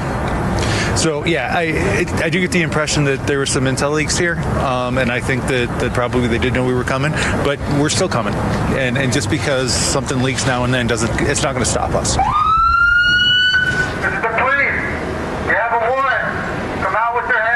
So it is our understanding that it is the FBI that is leaking this information to the people that ICE are trying to arrest and get out of our country, which is exactly what Americans voted for, a safer street. It'll take Kash Patel being the director of the FBI to clean this up. Tom Homan made the point last night that they are aware that there's a leak, that they will track down the leak, and that they will prosecute the leak. There is somebody who is making these people aware. For instance, the story that was going on in Colorado where Tren de Agua was no longer in the apartment complex when ICE showed up to come and knock down those doors and say, all of y'all got to go. The gang was gone. There's been the reports of him leaking the same sort of information of telling people, hey, Los Angeles, be on the lookout. This is going to have to get plugged. But this is where it's a rogue FBI. The FBI is the Democrat Party. That's what it's turned into. So anything that hurts the Democrat Party, that is where the FBI is going to side. But that's the thing. You're seeing that happen in Aurora, Colorado. You're seeing it happen all over San Antonio. San Antonio. So the stock show and rodeo is going on right now. And San Antonio stock show and rodeo is world renowned. This is where you have people like George Strait, who's a San Antonio resident. He makes it a point to play it every several years. It's like the biggest names in country music play San Antonio stock show and rodeo. There was an ICE truck that was parked outside. The place was empty. Stock show and rodeo is normally just crawling with people. Yeah. And yet, when you saw the videos, it was barren. It's first night, and there's nobody there. That does not happen. That's because of the leaks that are happening inside the FBI. This has to be cleaned up. This will be cleaned up. I do believe that Tom Homan will clean this up because he's no nonsense. He does not care about the news media. He does not care about the Democrats. He doesn't care how people scream and shout. He says we will clean it up, and he will get it cleaned up. I fully believe it. Now, it will be easier for him to do that once Kash Patel is in the FBI and everybody's working in concert. Then I think things change drastically, and you don't see this anymore. Well, I do like the idea of gutting the leadership. I've told you I wanted to take the FBI and scatter it into 1,000 pieces. Probably needs to be done. Probably should be done. But the other issue is, all right, fire the leadership. Kash Patel gets in there. That's so unfair. Tough luck. And if you worked on chasing down January 6th, any people that were just peacefully showing up there, if you worked on that project and you spent the better part of 4 years doing it, you can leave too. Yeah. Adios. Have a good day. Pack your bags. We're done with you. Because you were more than willing to go after the civil liberties of people.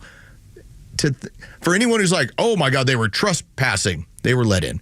Oh, they messed with an official proceeding. You had to use an Enron era law in order to come after people who all they did was show up to the people's house. You were violating their rights. 40% of the FBI was focused on it. And if you, as an FBI agent, did not know you were doing that, if you weren't whistleblowing on it, if you weren't saying, no, this is unethical and unlawful, then you can go too. No need for you here. And I think the American people are so fed up with things just like that. People given this carte blanche to do anything they want, no matter how illegal or how much it goes against the Constitution. People are fed up with that, and that's what we had for the last 4 years. That's why Trump was voted in at the rate that he was. You had an FBI memo that said to pay attention to veterans, pay attention to people showing up to their school board meetings, Christians. Pay attention to Christians. Oh, by the way, let's make sure that we're in the Catholic churches to see what they're discussing. If you were part of any of that, you gots to go. No need for you. It's unethical and unlawful. That's what we have to have. That's why Kash Patel is so important, and we support him being confirmed 100% on the Morning Extra. When we continue, Hakeem Jeffries, he's firing warning shots. Oh, no. Next on Extra 106.3. The latest sports news, powered by 680 The Fan and driven to extra listeners by RBM of Atlanta in Sandy Springs, Atlanta's Mercedes-Benz connection since 1964. The Atlanta Hawks have won 3 in a row with their 112-106 win against the Orlando Magic last night. 2 Orlando players dropped 30 pieces with 31 points from Paolo Banchero and 37 from Franz Wagner, but the Hawks kept the rest of the Magic players from scoring double-digit figures. Trae Young led the Hawks in scoring and assists with 19 and 8. This comes off the announcement that Trae Young will be replacing the injured Giannis Antetokounmpo in the All-Star game. Atlanta moves into 8th in the East with a 26-28 record. They play the Knicks next tomorrow in New York. For Extra 106.3 Sports, I'm Joe Virgin. You may know about this. Georgia's 12 seasons. There's winter. There's Fool's Spring, their second winter. Then the Spring of Deception, third winter. And that's probably about where we are, if you're breaking down the meme. There's so much time left for cold weather. It's kind of like Joe's favorite meal, Dunch. Dunch? Combination of dinner and lunch. Oh, yes. That's right. That's where we are right on that meme right now. So, yes, there are still some cold days ahead. It's been Steak Fest. Yes, don't forget that. Supper and breakfast. Yes, I love breakfast for supper. That's my favorite. If we're just saying what you like. There's so much cold weather left. It is not gone, and it will be back sooner rather than later. Is your HVAC unit ready for it? If it's not, I got good news for you. Central Heating and Air Conditioning's 28th annual Winter White Sale. Over 78 years, they've been keeping your family and your home safe, comfortable, and efficient. Now's the time to take advantage of $2,000 in rebates on Carrier products. The best in the business, working with the best in the business at Central Heating and Air Conditioning. Do not wait. Central Heating and Air Conditioning's Winter White Sale ends at the end of February. You can go to centralheat.com, that's their website, or call them at 770-GET-HEAT at 770-GET-HEAT. Hey, Atlanta, it's Mark from the Safe House. And now the security riddle of the day. When times get tough, where do you keep your stuff? Answer, in a quality safe from the Safe House, of course. Don't go to a big box store and get a fake safe. That would be as effective as Joe Biden's fake border policy. For over 30 years, the Safe House has been providing the best quality safes on the market. Brands like Browning, Fort Knox, and Champion. And with the largest selection of safes on display in Georgia, we're confident we can help you pick the right safe to fit your needs. So drop by our huge showroom or go to atlantasafehouse.com. Who doesn't want a great smile? The world seems brighter because it is. Hey, it's a Kimmer. How's it going? You know, that's only one reason to see my dentist, Dr. Dina Giesler at Atlanta Smiles. The other reason, of course, is to take care of your teeth if they're going to make your life miserable. We all know that. But when's the last time you were smiling before you walked in the door like me? Because I know Dr. Dina and her staff are the happiest Kimmer babes you ever saw. We're going to fix me up, and I always take the gas. They tell me my best stories come out that way. And you can actually get a doggy right there napping in my lap, a little doggy. I said, go ahead, work away. Dr. Dina's a Navy vet, ranked a master dentist, which only 1% can say. She's been doing veneers since before anybody even knew what that was. My first visit was 30 years ago. Cosmetic dentistry, cleaning, bridges, crowns, especially keeping your teeth and gums healthy to last as long as you do. Veterans automatic 10% discount. Just tell them when you call. Atlanta Smiles, 404-262-7733. It's atlantasmiles.com. Your new smile's waiting for you. atlantasmiles.com. Tell them the Kimmer sent you. Ask for the doggy. atlantasmiles.com. You may know that ATL Turf Co. has become a leader in artificial grass design and installation services, but you may not know that ATL Turf Co. is a large artificial grass distributor. We only sell U.S.-made premium name brand turf at factory direct pricing below wholesale. And now we're open to the public with large inventories of lawn and landscape, putting green, athletic, and pet turf on sale. Plus, all remnants are on sale for only $1 per square foot, direct from Dalton to our warehouse in Kennesaw. Visit atlturfco.com to learn more. atlturfco.com. Have you thought about securing your hard-earned assets? Do you have concerns about the future? Protecting assets is crucial, and that's where Nelson Elder Care Law excels. As a family-owned and family-focused firm, we provide absolute assurance and peace of mind through our trademarked Absolute Protection Trust, tailored services in estate planning, probate administration, Medicaid crisis solutions, guardianship, and conservatorship. Our goal is to exceed your expectations and empower informed decisions. Visit NelsonElderCareLaw.com for asset protection and peace of mind. Lee Brandt Jewelry and Watch Company, where quality and value make the difference. Locally owned and located in Sandy Springs, offering you the finest selection of unique diamonds, sapphires, rubies, and emerald jewelry, as well as other fine gemstones. Lee Brandt Jewelry and Watches has been servicing Rolex watches for over 30 years, and their Rolex-trained watchmaker will service your watch in their state-of-the-art Rolex service center in their store. Lee Brandt uses only genuine Rolex parts, and their estimates are free. Drop by Lee Brandt in the Trader Joe's Shopping Center in Sandy Springs or visit LeeBrandt.com. Wherever you are in Georgia, you can stream Xtra 106.3 and crystal clear digital with the all-new Xtra 106.3 app. Get Xtra's live on-air stream in real time, or go back and listen to all your favorite shows, Neil Bortz, or original podcasts, no matter where you go. Grab the Xtra 106.3 app now and start streaming. You better watch out. I know. It's trouble. Trouble is in the producer studio of the Morning Xtra, along with Captain Goey Virgin River, Bella. She looks very caffeinated, and she also doesn't look like she brought an umbrella. Bella with no umbrella. That's well done, Bella. Yeah. But she does have the hoodie up, so she's protected from That's why you're soaking wet. You look like a pet cat. It just fell in the swimming pool. That's right. Aw. Very angry cat. Yeah, very angry. How can you be so angry? She's an Eagles fan. She should be nothing. They'll get past that. I told you, they're an ugly people. They're just Did you mean. see the destruction of the celebration of Philadelphia? Those people are so stupid. Like, I try not to just say stupid all the time or dumb all the time. But when you're tearing your own city apart in celebration, you are fools. That's the stupidest thing. I will never understand it. There were when I was there. Like, I had a nice time in Philadelphia. So I'm not knocking everybody. Not everybody, I'm talking about that, whatever that was. The weird sports fandom, the fanatic sports fandom, that's not a good thing for your city. Like, you should take those people and say, take it down a notch a little bit. She's going to the parade.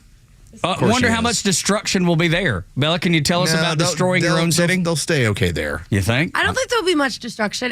There's going to be so much cops, and it's like your formal parade. Did you not see all the cops that they had the other night? Yeah, they just allow it. They're just on horseback going, just don't burn down anything more than this. Beat up that car. I mean, it's Philadelphia. That's just acceptable. Right. It's like, they were just wasting all of our tax dollars to the tune of billions. It's just what they do. It's just DC. It's, you know what? It's like tearing down the goalpost at an SEC game. Like, you're saying, oh, no, that's going to cost us $125,000. It's the cost of doing business. In their case, they just rack it up to like $1 million. $1 million in damage, and you just go, I love it. It's my favorite part about Philly fans.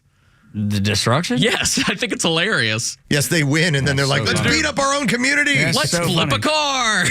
I think it's hilarious. I don't know.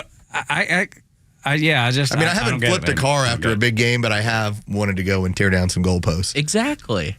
It fills you with this exciting rage. I'm not even a fan of tearing down the goalpost. If it happens, whatever. It's not the end of the world. When you're tearing street signs down and red lights down that your tax dollars going to have to replace, you are a fool. That is you are a complete silly.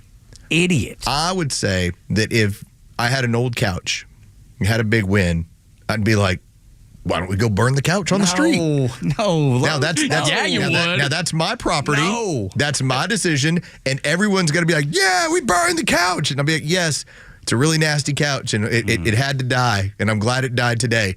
But if you're telling me you're going to mess up street lights and everything else, all right. Y'all never stolen a street sign? I'm not. When I was very young, yes. Yeah, you did. Yeah. I took part, but I don't know where it is anymore. No, yeah, I don't know either. My friend's truck ran it over, and then we decided, well, it's down. I guess we might as well take it. I've got one. I'm not. One of my favor friends in destruction. college had like 15 traffic cones in his room. It's a very weird klepto thing to do. Now he's dating my sister. Oh my God! Now you've welcomed the klepto into the family. Klepto in the family. That's actually kind of funny. He keeps stealing my Tupperware. It's like it'd be something, just strange things are missing. Destroying your own city in celebration, like you have to be missing brain cells. Burn a couch. Yeah. Let's burn couches. I'm just not in favor of destruction, man. Anything we can do to avoid destruction, I'm in favor. Next time Georgia wins the national championship, you know what I didn't do? You know what you're going to do? You're going to be like, let's go burn that couch, no, man. I'm not. No, Los, I'm like, not. Let's go burn your couch. You're like, let's do it, Tug. No. Take it outside. Let's burn it. I want to go and go and get a beer and sing Georgia on my mind. In fact, I'm going to buy a couch, like over at Goodwill for that game. Just to burn it. Just so then we can take it outside weird. And burn it. So weird. I'll help you. I'll bring some kerosene. It's a very West Virginia kerosene. Yeah, you got to get kerosene. You got to get it going. It's got to go up. I don't. Kerosene, gas wouldn't you use gas instead? Kerosene. Kerosene. That's what you use for fires to burn the good stuff. Yeah. Okay. All right, I'll take your word for it. Especially couches. Couches just don't burn to burn. They need a little help. Okay. All right. Hakeem Jeffries, man. Come up and try and burn your couch. You see how long that takes. Yeah, right. I don't want to burn my couch. I'm just saying, on the record, I'm not in favor of burning it. Georgia won. I'm practicing. Look here, I got to burn the couch. What? I can light that puppy up real quick. Yeah. Pour some gasoline on. Hakeem Jeffries, I think he realizes that they're at an extreme disadvantage in the Democrat Party because the Republicans control the entirety of the government for a while. We now have a Gulf of America. We have a president. Yes, we do. We have both houses. We have a Doge. We're winning on every single front. And Hakeem Jeffries, as the minority leader in the House, all he's been able to do is talk about protesting. We're going to be angry. We're going to fight them on every front.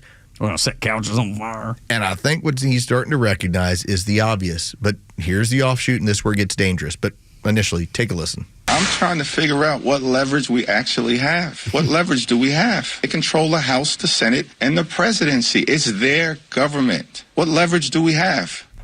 None. Okay. That's 100% honesty. They have no leverage. They don't even need to be included in this stuff. You can have every single Democrat vote against every single piece of legislation, and more than likely, as long as you play some parliamentary games in the Senate, you're still going to get what you want. Now, there are a handful of Republicans, and the Hill is reporting this, that some Republicans are afraid to cross Trump.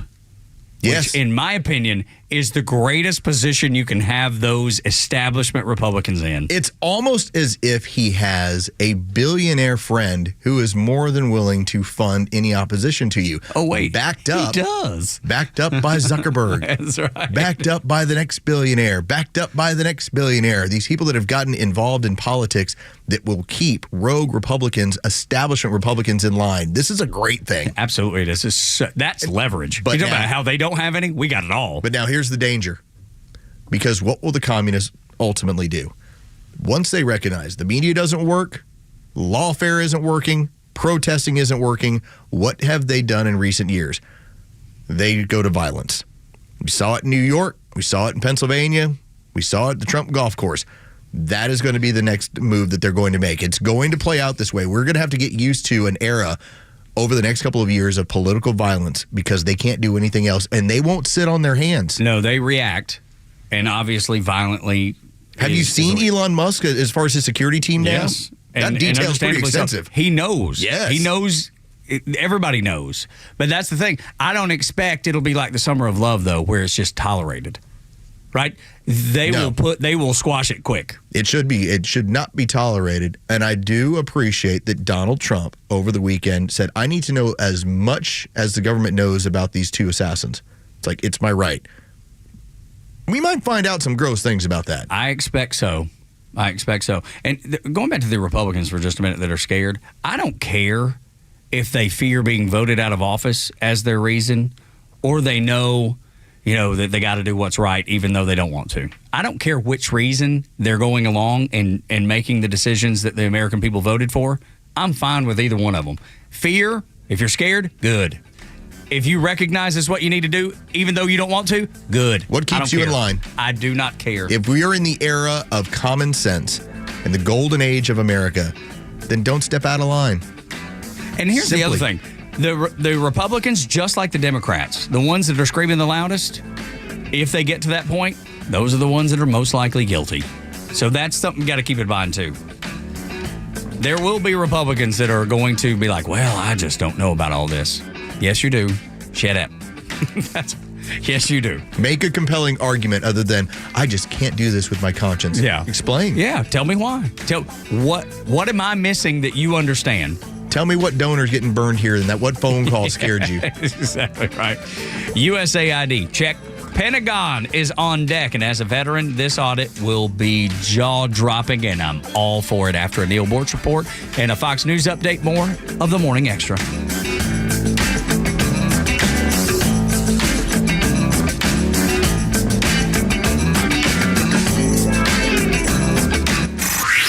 Time for the Bortz Report, exclusively on Atlanta's only conservative news and talk station, Xtra 106.3. Okay, a couple of items, none of which I could talk for 2 minutes on, so we'll make them short. Kendrick Lamar halftime Super Bowl. A waste of electricity. That's not music. Stop calling them songs. Catherine Mayer, ever heard of her? She was a top official with Wikipedia at one time, now the chief executive officer of NPR National Public Radio. She's been called to testify before the Doge people about her stewardship of NPR. Well, let me give you a little hint there. Catherine Mayer seems to think that looting is okay, though it might be counterproductive. We're talking 2020, after the death of that career criminal and thug George Floyd, there was mass looting of shoe stores, jewelry stores, whatever in Los Angeles.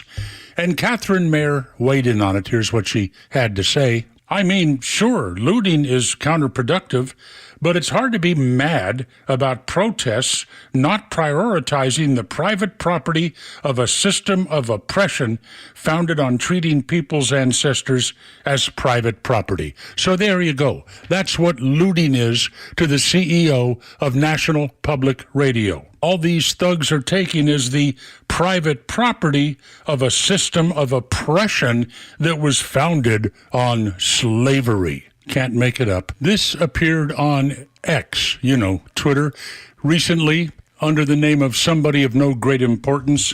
Using big words is another form of white supremacy. Blacks who live in urban areas don't have the same access to education as white people. This makes them less smart. If you feel the need to communicate like you are a thesaurus, you are probably a white supremacist. And with that, I'll let you go for the day. This is Neil Bortz, Extra 106.3. For half a century, glyphosate has affordably and effectively protected Georgia farmers' crops from invasive weeds. Without it, the impact would be felt beyond the fields, hitting Americans where it hurts, our wallets. That's why the Modern Ag Alliance advocates for farmers' continued access to essential crop protection tools so food prices don't rise even more. Get the facts at controlweedsnotfarming.com. Paid for by the Modern Ag Alliance in support of Georgia farmers. Go beyond a baseball game with your Atlanta Braves and check out Truist Park's Ballpark Tour. See the ballpark like never before and explore the franchise's rich history with artifacts, exhibits, and more, led by tour guides who will take you to places behind the scenes that most fans never have seen before, including the press box, premium club spaces, and of course, step onto the field where your favorite Braves players battle it out during the season. And each tour comes with a complimentary player chain necklace. Fans will also have access access to the Braves Clubhouse starting February 17th through March 22nd. And did you know Truist Park also offers the opportunity to host birthday parties? The birthday package includes a private tour of the ballpark, birthday invitation template, special gift for the birthday child, and goodie bags for all the kids. Upgrades like a visit from the Braves mascot blooper are also available. Visit braves.com/tours to book a tour or a birthday party today. To say a person is ignorant means that they haven't yet learned. To say that they're stupid means that they are incapable of learning. Yes, there are stupid people around. Catch Neil's commentary every day on Extra 106.3 and the Extra app. WFOM and W292EV Marietta, a Dickey Broadcasting Station. The 9 a.m. hour is presented by Southern Exteriors. Quality and precision you can rely on. An Arab leader will go to the White House this morning. I'm Dave Anthony, Fox News, and Jordan's King Abdullah will be the first to go there in the second Trump presidency. He opposes the U.S. taking over war-torn Gaza and rebuilding it like the president wants. And here's something else they'll discuss. A Trump warning to Hamas. All hell will break out if all of the hostages aren't returned by Saturday at 12 o'clock. I think it's an appropriate time. Adi Alexander, whose son Idan is among the Americans still held hostage in Gaza, tells Fox. People should take President Trump really seriously. He doesn't want to pay Hamas's ransom. He doesn't want to play the games that they started to play a couple of days ago. Hamas suggested a hostage release this coming Saturday may not happen, claiming Israel's violating terms of the ceasefire agreement. President Trump's going to impose 25% tariffs on all steel and aluminum exports, no exemptions. We need to create, in order to protect our country's future, a resurgence of U.S. manufacturing and production. The U.S. faces possible retaliation from other countries, from Canada to Europe. And speaking of Europe, Vice President Vance is warning regulators there not to be too strict on artificial intelligence, saying at an AI summit in Paris that could paralyze the technology. The Trump administration believes that AI will have countless revolutionary applications in economic innovation, job creation, national security, healthcare, free expression, and beyond. Fox News has learned the Department of Homeland Security is going to fire 4 FEMA workers for a $59 million payment last week to migrants housed in New York City. Republican Congressman Mike Lawler just told Fox. It's long overdue, frankly. These funds have been misappropriated. Going back to the Biden administration. New York City Mayor Eric Adams, a Democrat who's been cooperating with federal illegal immigration raids, is off the hook in a federal bribery and corruption case. The Trump-led Justice Department is ordering the charges against Mayor Adams be dropped, suggesting they were politically motivated. America's listening to Fox News. When you hear the term living better, what do you think about? More money? A bigger house? Maybe a yacht? What about how you feel physically? How you wake up each day? How you sleep? What activities you can and cannot do? When you feel good, life is good. So if pain is affecting your life, see how Relief Factor can help. Relief Factor is a daily supplement that fights pain naturally. Developed by doctors, it doesn't just mask pain temporarily. It helps reduce or even eliminate pain. In fact, the longer you take it, the more effective it is. So give their 3-week quick start a try. It's only $19.95, less than $1 a day. And it just takes a phone call, 1-800-4-RELIEF. That's 1-800-4-RELIEF. Wherever you're hurting, in 3 weeks or even days, Relief Factor can give you a chance to rediscover the true meaning of living better again. Visit ReliefFactor.com or call 1-800-4-RELIEF. That's 1-800-4-RELIEF. Support conservative conversation on the radio in Atlanta by emailing us at sales@xtra1063.com. I served in the United States Navy for a little over 4 years. Would have done 20 because I loved it so much had I not met my wife. And now I look back and I made the right decision, but I'm still very proud of my service. And I tell you that not because I want a pat on the back. I tell you that because I love our country. I love the men and women that serve our country. But what is happening in our Pentagon is a disaster. It is fraudulent. It is wasteful, and it is abusive. We talked about this a little bit earlier. The exchange between Jon Stewart and Deputy Secretary of Defense Kathleen Hicks. When Jon Stewart says, I can't figure out how $850 billion to a department means the rank and file still have to be on food stamps.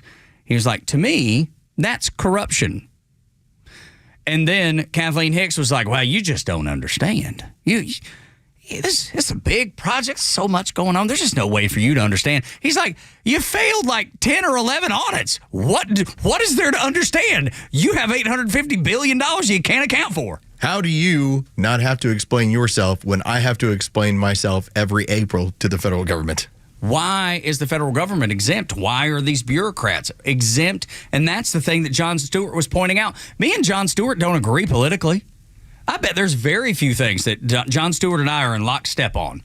I know one. Yeah, we know this one. If you serve this country in any way, whether it's law enforcement, fire department, military, Jon Stewart has your back. He does, and I appreciate that.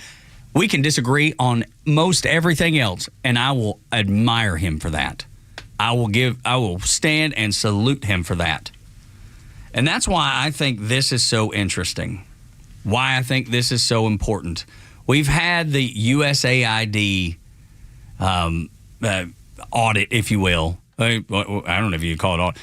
Tear down. It's just been started as an audit. It's been torn down now. They shouldn't have continued to spend money after everyone was informed there is a freezing of all aid money that is heading out until we can take an analysis of it. And they're the ones who kept spending. $59 million. And that was how DOJ went, why does money keep coming out of there? That's odd. Huh. That's how we found it. That's the reason they got put on their own hubris. Yeah, that's right. It was an unforced error, as they would call it in sports. No, they looked at it and said, well, we don't have to comply. So the Pentagon's going to give us the exact same thing. You're right. You're 100% correct. But now there's going to be 4 people fired. You heard it in that Fox News update. 4 people are going to be fired for that very thing, and they should be. Pete Hegseth said there's going to be a massive audit coming in the Pentagon, and I bet Jon Stewart's going to be very, very delighted to see this because of the waste, fraud, and abuse that happens there. I think Jon Stewart, though he may not agree with Pete Hegseth, I think he will be happy that this is happening. Listen to this. That includes a Pentagon audit, which to the Marines out there, y'all got to figure it out. And we appreciate that. Lean and mean. We are going to focus heavily to ensure that at a bare minimum, by the end of 4 years, the Pentagon passes a clean audit. The American taxpayers deserve that. They deserve to know where their $850 billion go, how it's spent, and make sure it's spent wisely. It used to be that if you called for an audit, somehow you were undermining the department. I believe the exact opposite. I believe we are accountable for every dollar we spend, and every dollar of waste we find or redundancy is a dollar we can invest somewhere else, as President Trump has committed directly to rebuilding our nation's military. So rebuilding our military is key. Jon Stewart's going to celebrate this, I guarantee it. As he pointed out, there's only been one branch that has passed an audit. It's the Marines. And let's be very clear about what this is. The audit is just to say, here's what's going in, here's what's coming out, here are the legitimate reasons why we're spending this or where we're allocating certain funds. That's all you're doing. And as long as you're not seeing anything going into weird areas or there's redundancy, then you pass the audit and you keep it moving. They've not passed an audit in like 10 or 12 years. Right. They haven't been able to tell you where the money's going. So now they're going to be held accountable, which is what the American people want. That's what you have to do at home. That's what Los has to do with his checkbook. Just like you said with the IRS. If you have a whole bunch of write-offs and they're like, can you explain Mr. these? Medina, can you tell me exactly what all these write-offs are? And you're like, And this is why I keep extensive notes. Like every single year, my wife will ask, well, why are you holding on to that stuff? Because you never know. And I'm able to explain where every dollar comes and goes. And that's just for me. Now, granted, when you're talking about billions of dollars, but it's your job. Just like doing taxes in my house is my job, that every year I handle that job and I take it very seriously. So how come the Pentagon can't do that same job? My wife's an accountant by profession. 6:58 today. Hey, send me your bank and credit card statements for up until January for Tug Howard Productions. That's like my side project. That's my little side LLC. Nothing big, just me and the projects that I do that I'm paid outside of a W-2. But we have to take an account for it. We have to go through and do the taxes correctly for my little side project as well as we do for the regular taxes that we get W-2 though, right? And if I don't do that, it's not going to be like the Pentagon where it's just like, we didn't pass it. Sorry. Dan, we'll do it. We're going to do better next time, I promise. So I'm working with a guy as far as securing the loan for our next home purchase. And he brings it up to me, just gave me a quick phone call, and he was talking about our Florida property. And he said, well, when you can, get me the information on the rents. I think I had it to him in like 25 minutes. He texted me back. He's like, you had it that easily, that quickly? And I was like, yeah, would you like the last 3 years too? Yeah, you have to keep up. But that's how I keep a track of all of this information. How, as a government with all of your resources, can you fail audits for the better part of a decade, a little bit more? And isn't that required 3 years that you keep? I normally hold 3 years worth. But isn't that required, though? Can't they go back 3 years? Is that not what legally they can do? They can go back and check your I know that you can look into, depending on your situation. For instance, if you filed bankruptcy, you need to have more extensive. I believe you have to have 7 years worth of records in a lot of these cases. For me, I've held on to the better part of a decade. And whenever because there's always the fudging of stuff that goes on when it comes to, if you want, you got to have money to hide money. And I make it very clear to the federal government, here's the form I had, here's what we spent, here's where it is, here's all this information. Here's the receipt. And when I apply for a loan, here's the information, here's the taxes that went in and were spent with the federal government. So I feel pretty good about all that information. That's where I just have an issue that when you look at, like, let's say, for instance, the Air Force, and they're pushing back saying, well, what do we got to explain here? Well, everybody has to explain. The Marines took care of it in record time. Why are you above? Why are you above it? What makes you up on high where you don't have to answer it to anyone? Can you imagine if my wife sent me this at 6:58 this morning? And you told her you don't need to know any of that. I'm not telling you. What? She would say, but honey, we have to file the taxes because if we don't, we're going to be in trouble. We're physically going to get in trouble. The IRS is going to come after us. Yet the Pentagon was like, I don't care. It doesn't matter to me. They're a part of us. We're on the same team. They're not coming after us. I always make it a point because I'll do the charitable donations. In the past, we've donated time to our beach property, and there's a certain market evaluation, and it's been given to cancer organizations. It's been there was some family friends that do dressage, and so they do what? Horse training. As far as got it. You have some young people that deal with whether it's anxiety or other issues. Oh. And so when they get dressage, they calm down. It relaxes them. It's a way to get through. So we donated time to that woman who has that organization. So is she incoming? Yeah. Because I think I know who that is. So we keep track of all this information because I never know when the federal government's going to knock on my door with one of their 87,000 IRS agents and say, can you explain this? And I will have to, and I will be able to. You're trying to tell me you can't be like the Pentagon going, now you won't understand it. Yeah, you got to go. That whole tax evasion thing, they kind of frown upon that. Apparently, unless you're in the Pentagon. Unless you're in the Pentagon. And then it's like, it's no big deal. Why does the federal government get to get away with things that everyday Americans do not? That's why so many Americans are in support of what's happening with Donald Trump. The polling reflects it.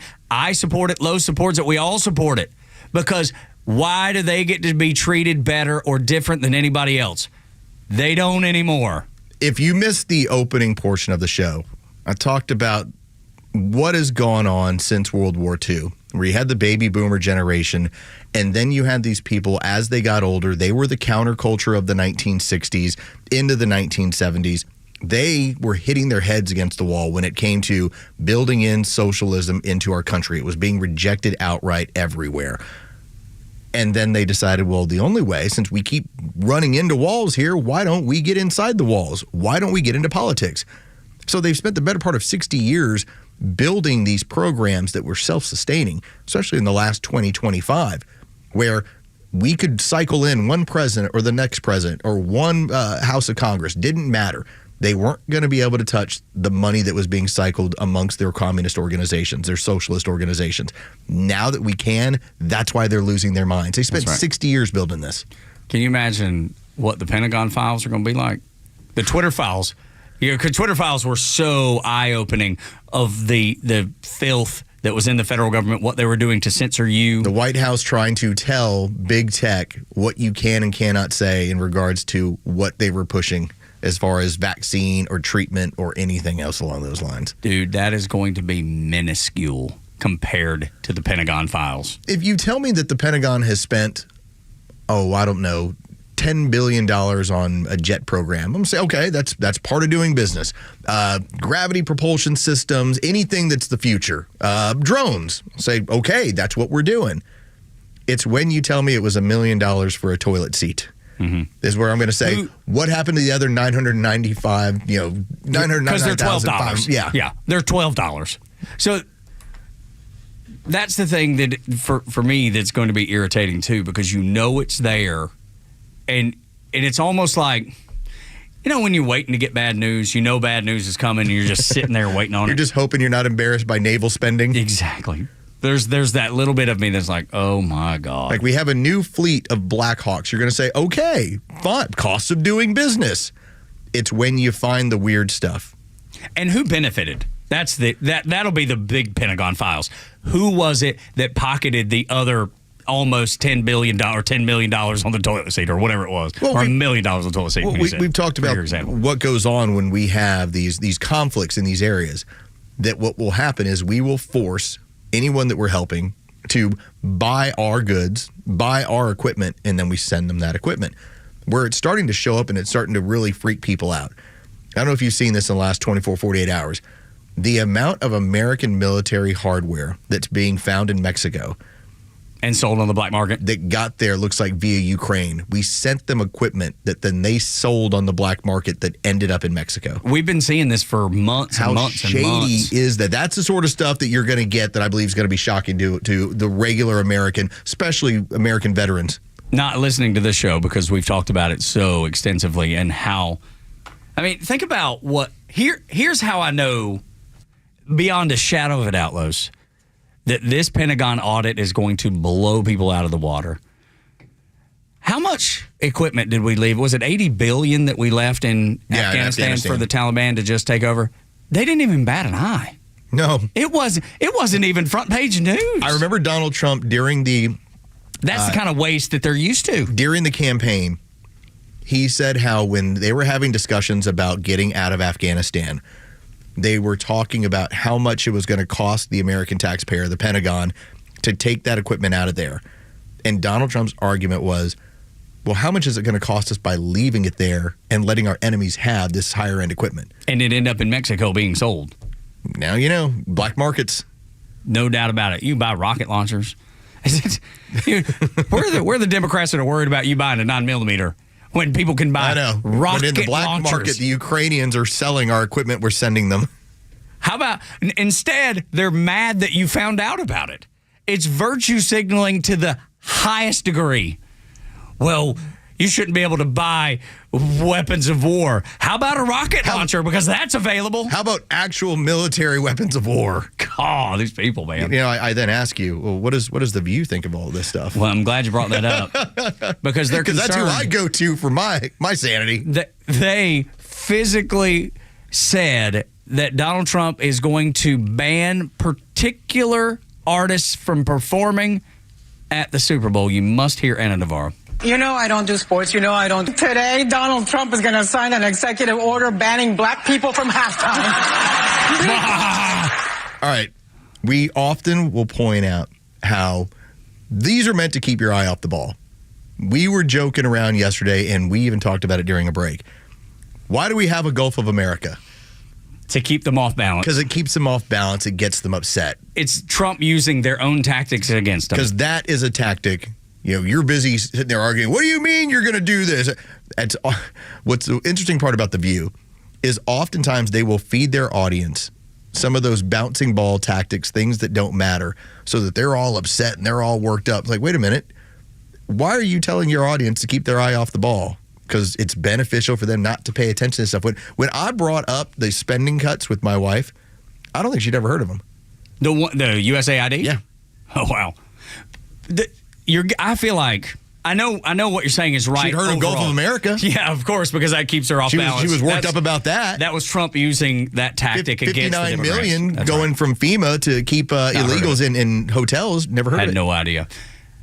The only thing I would push back on is that Ana Navarro understands what she's doing. Yes. I don't believe she is smart enough to know what she's doing. I think she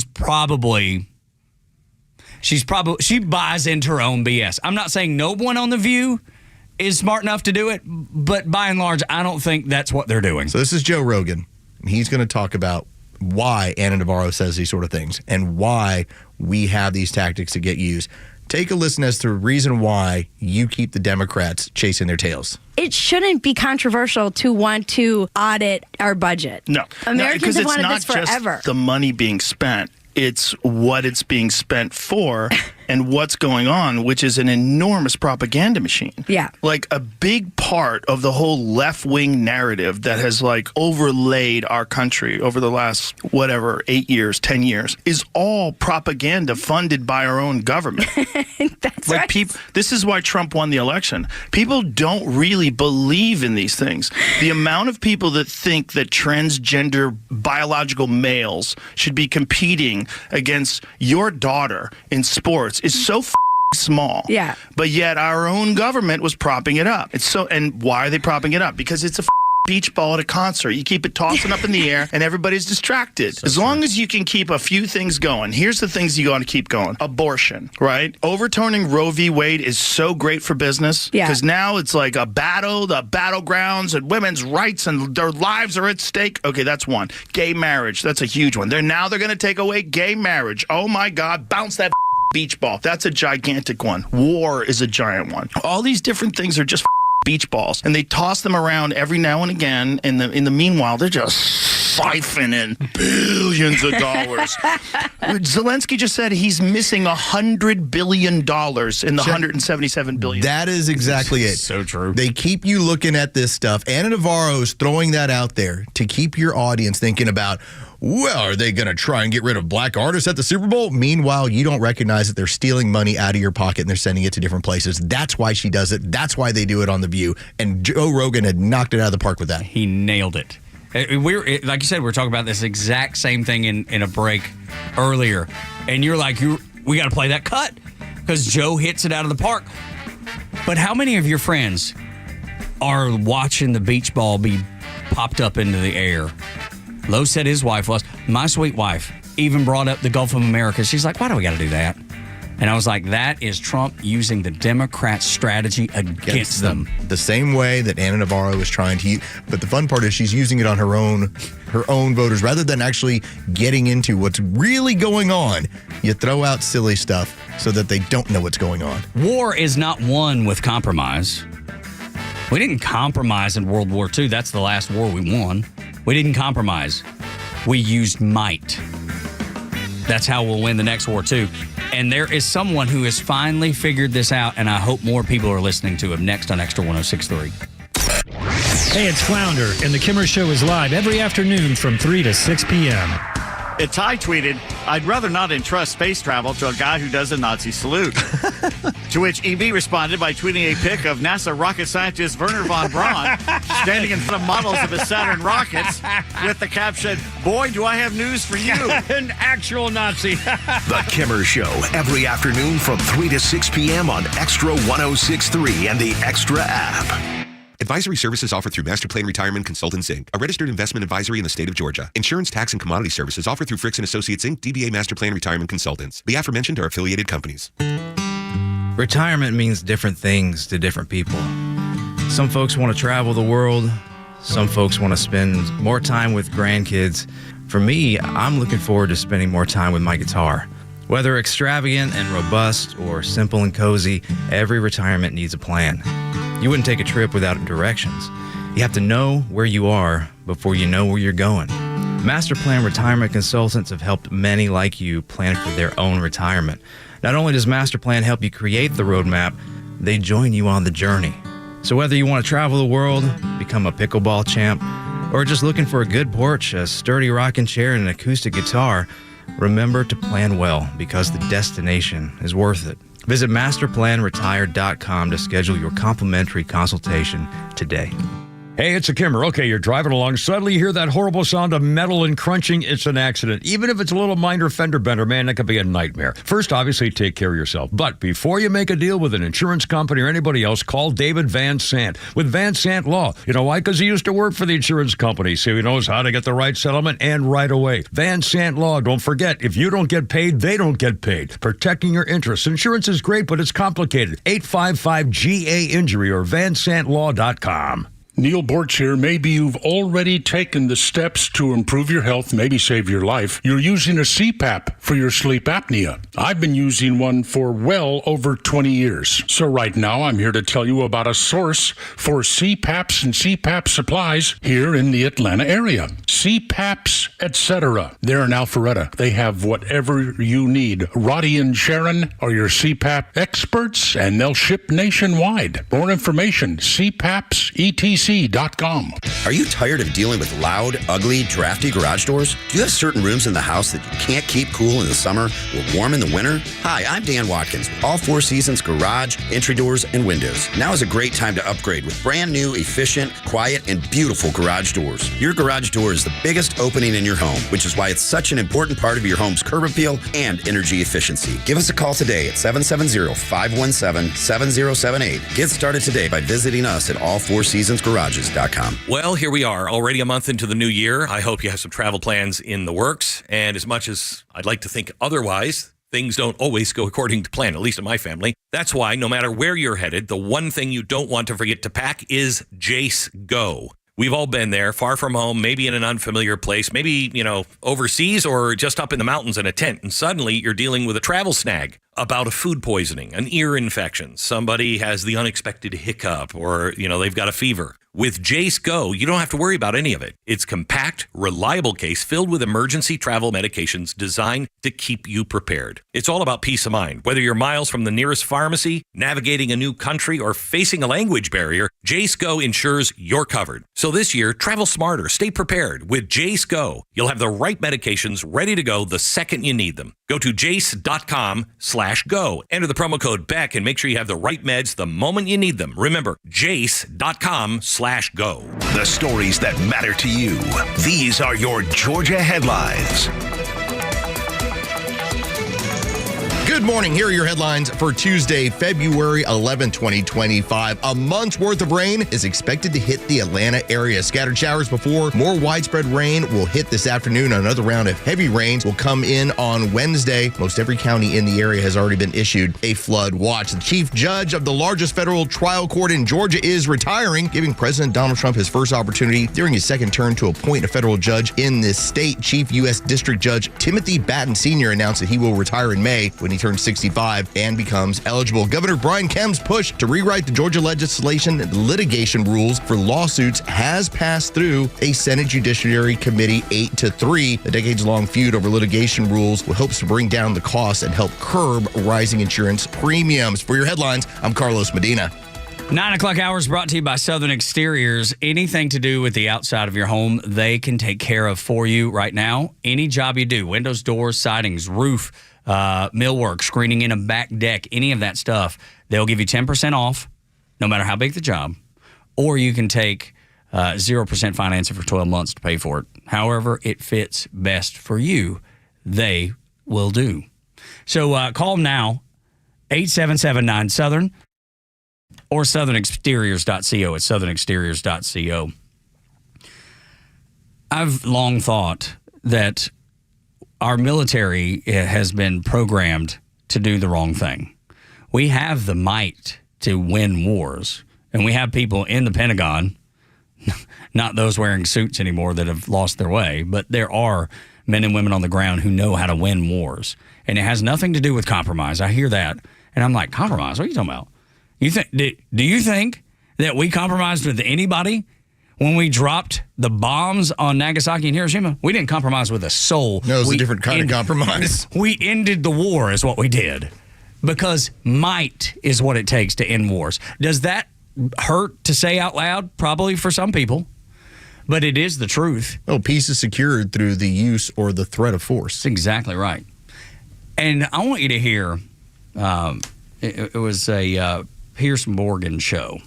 And he was talking about how, well, we need to compromise with Hamas. We need to make sure that we're compromising back and forth. That way we get the best outcome. And he couldn't be more wrong, and his guest agrees. But do you not feel that something has to give here, that this has to get resolved somehow, and that the only way to do that is, as with all these situations, you have to eventually compromise in some way? And the problem for Netanyahu is that people think he is completely incapable of offering Hamas any compromise, and therefore there is no deal. So the families of the hostages still there, and hundreds of thousands of protesters in Israel on the street to Tel Aviv right now, they are of the firm belief that it's his own intractable position on this, which is not going to allow any kind of ceasefire to be achievable. But there again, if I can say so, Piers, it's the same thing, which is the presumption that it's Netanyahu who is uncompromising.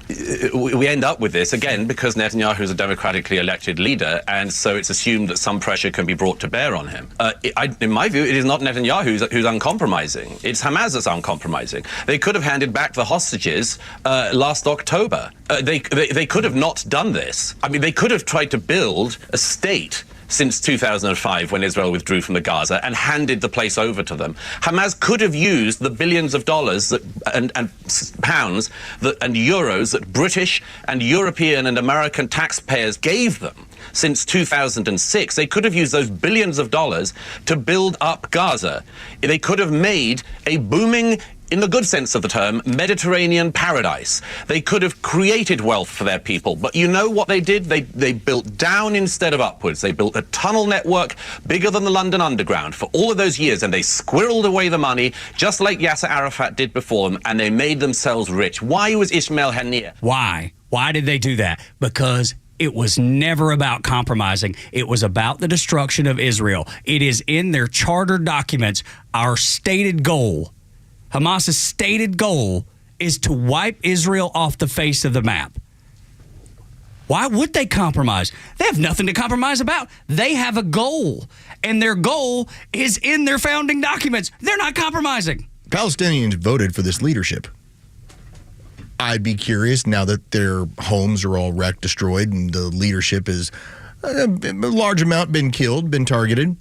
Do they still feel like voting for Hamas? Is this still the best way forward? I don't know the answer to that, Los, but interesting that the people in Egypt and the people in Jordan are afraid that it is. Yes. That's the reason they don't want them in their country. They will not let them in. To imagine, this was early on in the conflict.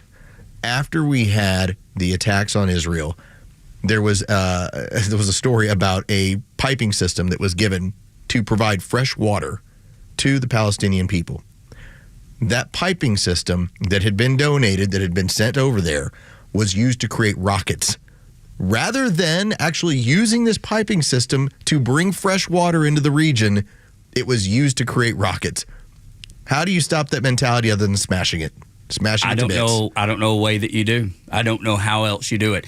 And it'll be interesting to see how this plays out, because Donald Trump played his card.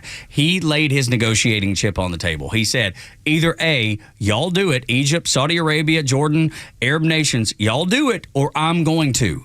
And he means what he says. And the example is what he campaigned on and the promises that he's keeping to the American people right now, and those Arab states know it. The Arab states have so much money, they could turn that area and make it look like Dubai, within 7 to 10 years. But they know it'd be a waste. That's the problem. At some point. But it'd be a waste. But here's the thing. So they're either going to A, yield to Trump, which they said is not an option, or B, they take some of these 2 million Palestinians that are radical to is all 2 million radical? I don't know, but a large portion of it is. And they either accept them into Jordan, Saudi Arabia, or Egypt, or those people go there on their own. And they tear down the walls. They get themselves into those places some way or other. And then that causes an issue for those countries. And it's up to them. I mean, do you do it peacefully, or do you just have them storm your borders? Because they'll do it. I mean, if the bombs are raining down and it is hell on, war is hell, and it's hell on earth, they're getting out of there. They're going to try. They're going somewhere. Is it by design? We know where they're going to be, or are they just going to scale the walls? I just like that Piers Morgan actually had the nerve to explain you were given all of this money and you were given a choice what to do with it. And you chose. And you chose violence. And that's why Egypt and Jordan are like, not sure we want these people here. Does it suck that that's the way it is? And does it sound horrible to say out loud? Yes, of course it does. And I don't want to say it out loud, but I can't not tell the truth. And why does Israel basically run that area like an outdoor prison colony? Because they all know what happens with these people. The Jordanians know, the Egyptians know, the Israelis know. That's why it's run like an outdoor prison colony. And you can say, well, that's abusive. No wonder these people will lash out at you. It's because they always lash out at you. Doesn't matter. You can send them billions, like we have. And what do? They dug tunnels. So interesting when he talks about, and I've never been to London. I would love to go one day. But I understand what the subway system of London is like. He said the tunnels in Gaza are more extensive than the London Underground. And that is mind-blowing. I've heard that before, but I think right now, because of the context we're in the world, it's almost like my eyes were peeled or something. And it made sense to me all of a sudden. It was like, dear heavens. If I gave you $1 million, Tug, and I said, here's your $1 million, Tug Cowart World, you're probably going to pay for your son's education. Yep. Probably pay off a mortgage, buy a new property, whatever you're going to do. This is what you're I'm going to try to do something constructive with it. Right. I don't expect you to take it right to Vegas and put it all on black and watch it go away. Or go to your house and light the money on fire and burn down your house with it. Right. That seems pretty self-destructive, and yet that's what they chose. They chose violence. And they continually choose it. So it's frustrating. When Donald Trump, when he brings up alternatives, like... There's a reason he's doing it, because Yes. he knows that their hands are tied. Either they let him do something that they don't want done, or they solve the problem. It is up to them. I do believe that giving them the ultimatum of by Saturday, these hostages need to be out of Hamas. You need to be out of this area. Hamas needs to turn them loose. I firmly believe that this is part of a negotiation tactic, where if that happens, maybe there is room to see about the Arab state stepping in and rebuilding this area and turning it into this Mediterranean paradise. If not, then you just kind of know. I think we already know. I think we've already known. We've known for decades. We've known for a long time. That's why I don't fault the Israelis on this stuff. 0%. As much as there is, you can have something to be said. It's run as an outdoor prison colony. That's how that area is run for the Palestinians, and that's why they talk about their freedom and what they want. And then you say, how about a two-state solution? They're like, no. Bill Clinton said it. How about you stop attacking the Israelis? No. Bill Clinton said we offered them the two-state solution, and they turned it down. They didn't want it. They have no interest in it. They're only interested in fighting. Destroy Israel. Yes. It's in the it's like our Constitution. It's their charter. It's right. Our Constitution, we the people, all that. And theirs, destroy. The first line is, the destruction of Israel is our goal. You shouldn't be surprised when they try to destroy Israel. That's what their founding documents say they want to accomplish. And so the Israelis have this choice between two ugly deals. You can continue to run it as a prison colony, or you can choose to pull out, give them all the freedom they want, and then what do? They attack you with it. There's that doesn't seem like So which one do you want? Good solution out there at all. You can't change your mentality. Because I don't want America involved, to be honest. No. Just to be completely honest. I think Buck Sexton was very right. You can always hear Clay and Buck from noon to 3 right here on Extra 106.3 every single weekday. He was right. As a former CIA analyst and a guy who served overseas, says if you create any sort of residential area, hotels, anything else, it becomes a target for every crazy militant in the area. It's like if there are, because remember, we had Donald Trump say no soldiers. We're talking about American contractors and bringing in and starting to work and rebuild the place. He knows that too. He knows, they all know it. That's why he's trying to get the other Arab states to get involved. Maybe they'll do it, and maybe it doesn't become a hotbed for terrorism. I doubt it, but I would rather see them build it than us. And I would rather see them taking care of it than us. At least they have a shared religion. There's shared customs. Like us coming in, it's oil and water. It just ain't gonna work. Qatar does have issues with state sponsors of terrorism. but it is one of the richest, if not the richest, of the Arab states. If you could get them on board with going in there and here's how we're going to invest and here's what we're going to build and we're going to modernize this area for people, that is your solution that you're trying to aim for. We talked about moonshots. Donald Trump is trying to hit moonshots. He knows he's got a limited amount of time. It's 4 years. It's really 2 until the next presidential race gets going. He's trying to get rid of the tax code. He's trying to rebuild the military. Palestine. He's trying to it's a whole bunch of moonshots that he's trying to hit right now. And I think he's going to hit some of them, but it'll be curious to see which ones he can get done and which ones end up falling by the wayside. But I'd rather have that than no goals. Yeah. Because that's what we had for the last 4 years. I mean, 0 goals. How do we actually handcuff Americans? That was the goals of the last 4 years. You had Joe Biden talk about an Inflation Reduction Act that was really the Green New Deal, and they held it up. Look what we did. I talked about the bipartisan bill when it came to working on infrastructure. I saw the toilets being installed in Philadelphia. That's what it was. And, it's a boondoggle. Maybe 50 EV charging stations that were never built. That were supposed to be millions. They got like 50 done. Here's your $5 billion, and they had like 8. That's why why USAID doesn't phase them. That's why fraud, waste, and abuse in every category in D.C. doesn't phase them. That's why they're out protesting for that. I mean, think about that. That's exactly what they're doing. They're protesting in favor of taking your money and wasting it. Waste, fraud, and abuse. That's what they're protesting. We need your money for what? For whatever we want. And don't you say a word about it. A final look at the disastrous 4 years of Joe Biden, or whomever made those horrendous decisions. Next on the Morning Extra on Extra 106.3.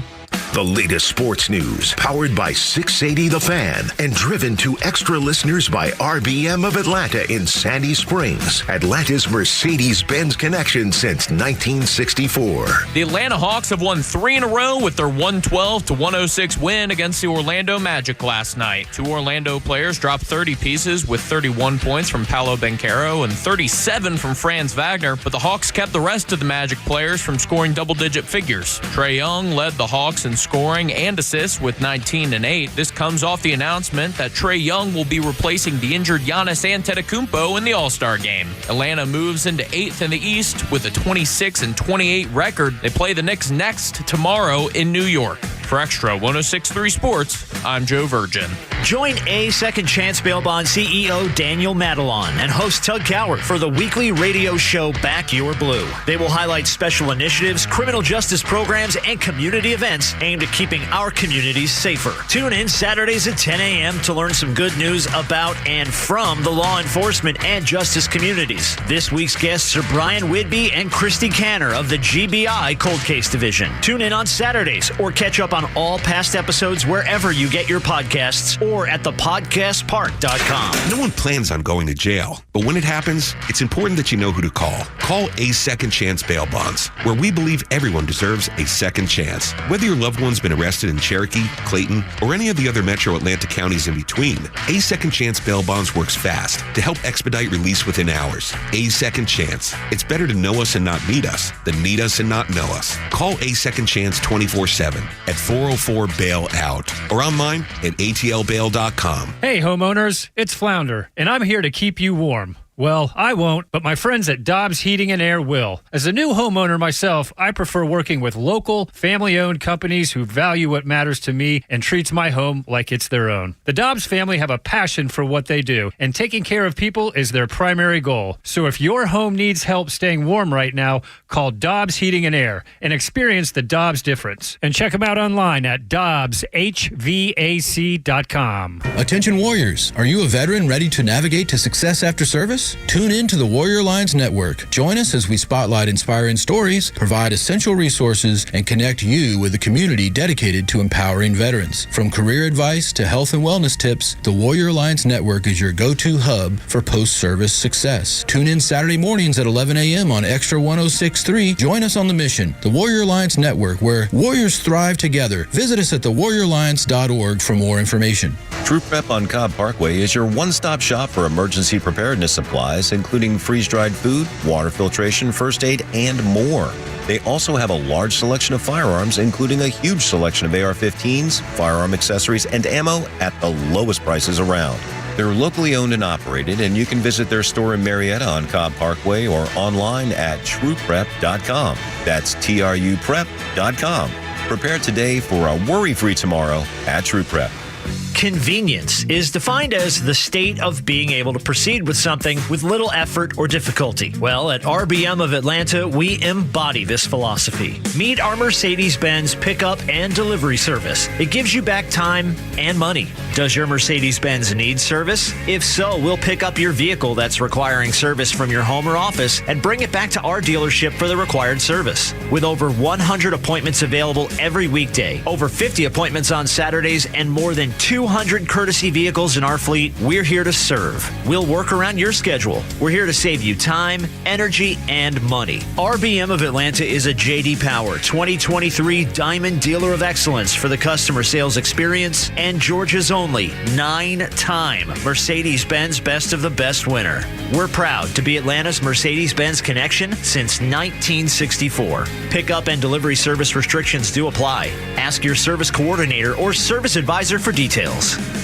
Keep up with all of our shows and the latest headlines by following Extra 1063 on Instagram, X, Facebook, Truth Social, and all your social media platforms. Plus exclusive giveaways and more. So follow now at XTRA 1063. It has been such a fun show today. All the calls and the discussions, some of the sidetracks that we got off on, like Kip Winger and the orchestra, what was it? The OTTA orchestra that Neil Bortz brought. If you missed any of the show, go back and listen to it on the Extra 1063 app. I think you'll get an enjoyable presentation today. And listen to it at your convenience. That's the beauty of the Extra 1063 app. Download that for Apple and Android. Just search for XTRA 1063 FM Atlanta. We saw the Biden administration for 4 years tell you how great the job numbers were. And then quietly, a week or so later, they would revise them down, way down. And then it happened again. They're out of office, and it's still haunting us. Yeah, December 2024, another revision. I think the best way to put it is here are the final numbers when it comes to Joe Biden and the ability to create jobs. Because remember, the touting was 15 million. He actually let 11 million to 12 million people go back to work when it was post-COVID. That was one of the ones they touted. Look at the jobs we've added back into the... these weren't new jobs. These were jobs that were already there that were just not allowed to go work them. But nobody at MSNBC bothered to point that out. Nobody at CNN bothered to point that out because they were being paid not to, we now know. So here are your final job numbers. 589,000 jobs revised into oblivion. They never existed. Every single time they were telling you, hey, 150,000 jobs created. Why is it down by another 10,000? Why did that drop by 20,000? Why is it only 105,000, not 150? This is how it went. You had the better part of 600,000 jobs that never existed. It just never happened. 600,000 jobs that never existed. They were all revised down. You had 70% of the jobs created in the government sector. It's closer to 82% if you include healthcare, government originated or government involved healthcare. And your final number, 99.2% of jobs went to foreign-born workers. 99.2% went to foreign-born workers, not regular everyday Americans. If you want to know how the Democrat Party over the past 10, 15 years has lost the American worker, it's because of numbers like this. The working class are no longer Democrats. They might still think to themselves that, hey, I grew up as a Democrat. I've always been a Democrat. I'm a union guy. I'm a Democrat. No, you're not, because they're not about you either. Gosh, I had bookmarked a guy that was just talking about this exact same thing, how the Democrat Party has left the meat and potatoes of what they were. And that is working class, blue collar voters and Americans and young voters. And they left them doing exactly what you're describing. They focused in all the wrong places thinking, oh, we got these guys. They're going to vote for us. Doesn't matter. And then they treated minorities the exact same way. Oh, we got them. It doesn't matter. They lost their entire voting base by taking advantage of them and never, ever doing anything to benefit them or their communities. In the end, this is all Barack Obama politics. It is. This is identity politics that was been turned on its ear. This is the politics of, because under Barack Obama, they strategically decided white working class voters, we're leaving them behind. What they didn't recognize, their policies would leave behind all working class voters. Didn't matter race, creed, color, religion, all working class voters were left behind by these policies. This is what you're left with, and this is what we're having to fix. You know, as much as Joe Biden likes to come into office and say, I got to fix this prop, it was a V-shaped economy. It was heading right back to the strength that it was heading to previous to COVID. Nothing to do with him. He ends up wrecking this thing. All right, we're the ones who now have to fix the inflationary environment and also get the job numbers back in order. It was a Daily Caller article about legendary Democrat pollster Stanley Greenberg, who noticed what you and I had noticed, Los. Democrats losing blue-collar workers in extraordinary fashion. They support everything Trump is doing. The next group he's warning Democrats to pay attention to, Gen Z, who is also overwhelmingly supportive of Trump's action. They despise DEI. That's why they're on the 20% side of every discussion. There are a handful of these Democrats that recognize what's happening. They don't know how to fix it. They don't know what to do about it. They're merely sending up the flare, and no one's paying attention to them. Let's start with the easiest way to deal with this. Even if we don't create a growth economy, which I believe we're going to, that's going to happen. But even if you have trouble for the next 3 or 4 months as you get things cranked up, you get rid of people that aren't supposed to be here that are currently holding American jobs. Because as of right now, when you had the replacement theory that was out there, and everyone on MSNBC or CBS would always say, that's just white fear. They're fear being replaced. No, it was the native-born worker that was being replaced. It was, as much as they'll like to say, you know, Americans don't want to do these jobs. We've seen the documentaries. The people in Ohio want the job in the chicken factory for $20, $15 an hour. The foreign-born worker was doing it for $11. That's who is eating up your job. They can't compete. They're sitting back saying, wait a minute, this is a $15 to $20 an hour job. I should be in there doing that job. Yeah, but we're going to legally bring in people from Haiti and give them these jobs, and they'll do it for $11 to $12 an hour, which is going to save the facility $8 million. When we start getting rid of all of this excess people that are taking up these jobs, you'll watch how American industry has to turn back to America and give them the proper wages and then have them fully employed to where they can make ends meet. These are the same people that support President Trump and Elon Musk going through USAID and then going through the Pentagon, going through Social Security, because they already are taking a hit with their paychecks, just as you described and laid out. And then on top of that, to multiply it, they see their federal government taking what little money they do have away from them and squandering it. That's why you don't see any Americans out there protesting. They're not protesting this in the street. The only people that are protesting are the bureaucracy and the politicians, and the media supports it. Nobody listens to the media, thank goodness. But that's who's out there. Those people that you just described, they're not out there protesting this because that's exactly what they voted for. It's a matter of perspective. All right? When you look at January and the numbers, the job numbers there, you had 1,045,000 foreign-born workers that were added to payrolls. There was only 8,000 native-born workers that were added to payrolls.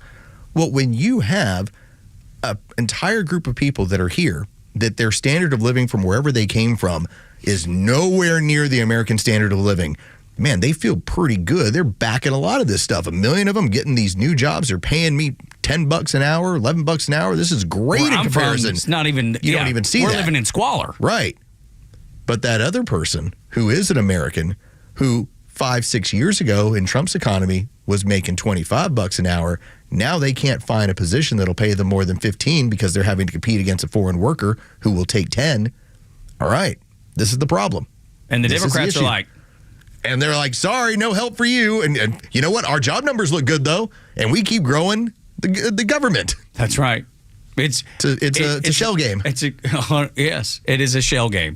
Just like the shell game that gets played across the federal government when they are I know I sound like a broken record, but I can't help it. It infuriates me to know that my money's being wasted. I don't have enough money to waste.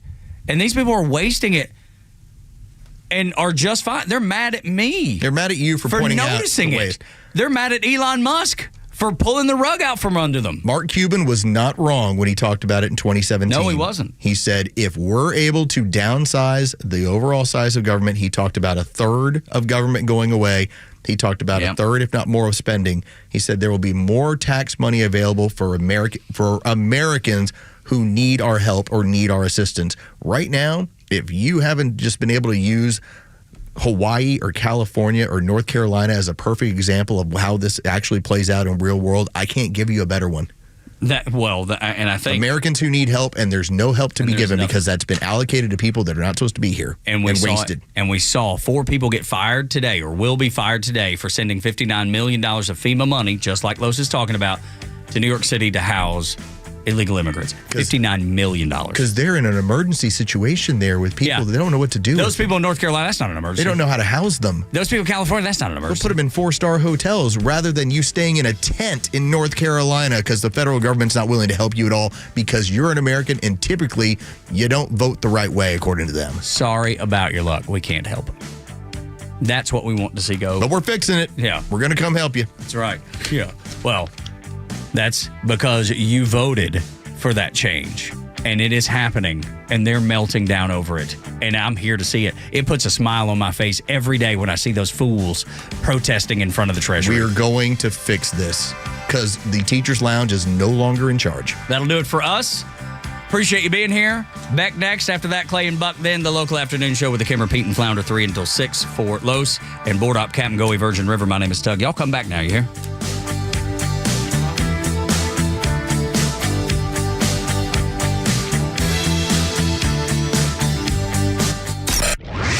Hey, it's Tug. The Morning Xtra has you covered from 6 to 10, and Kimmer's got you on the ride home. He's going to get to the line here pretty soon, did he, or not? And fair. I tried.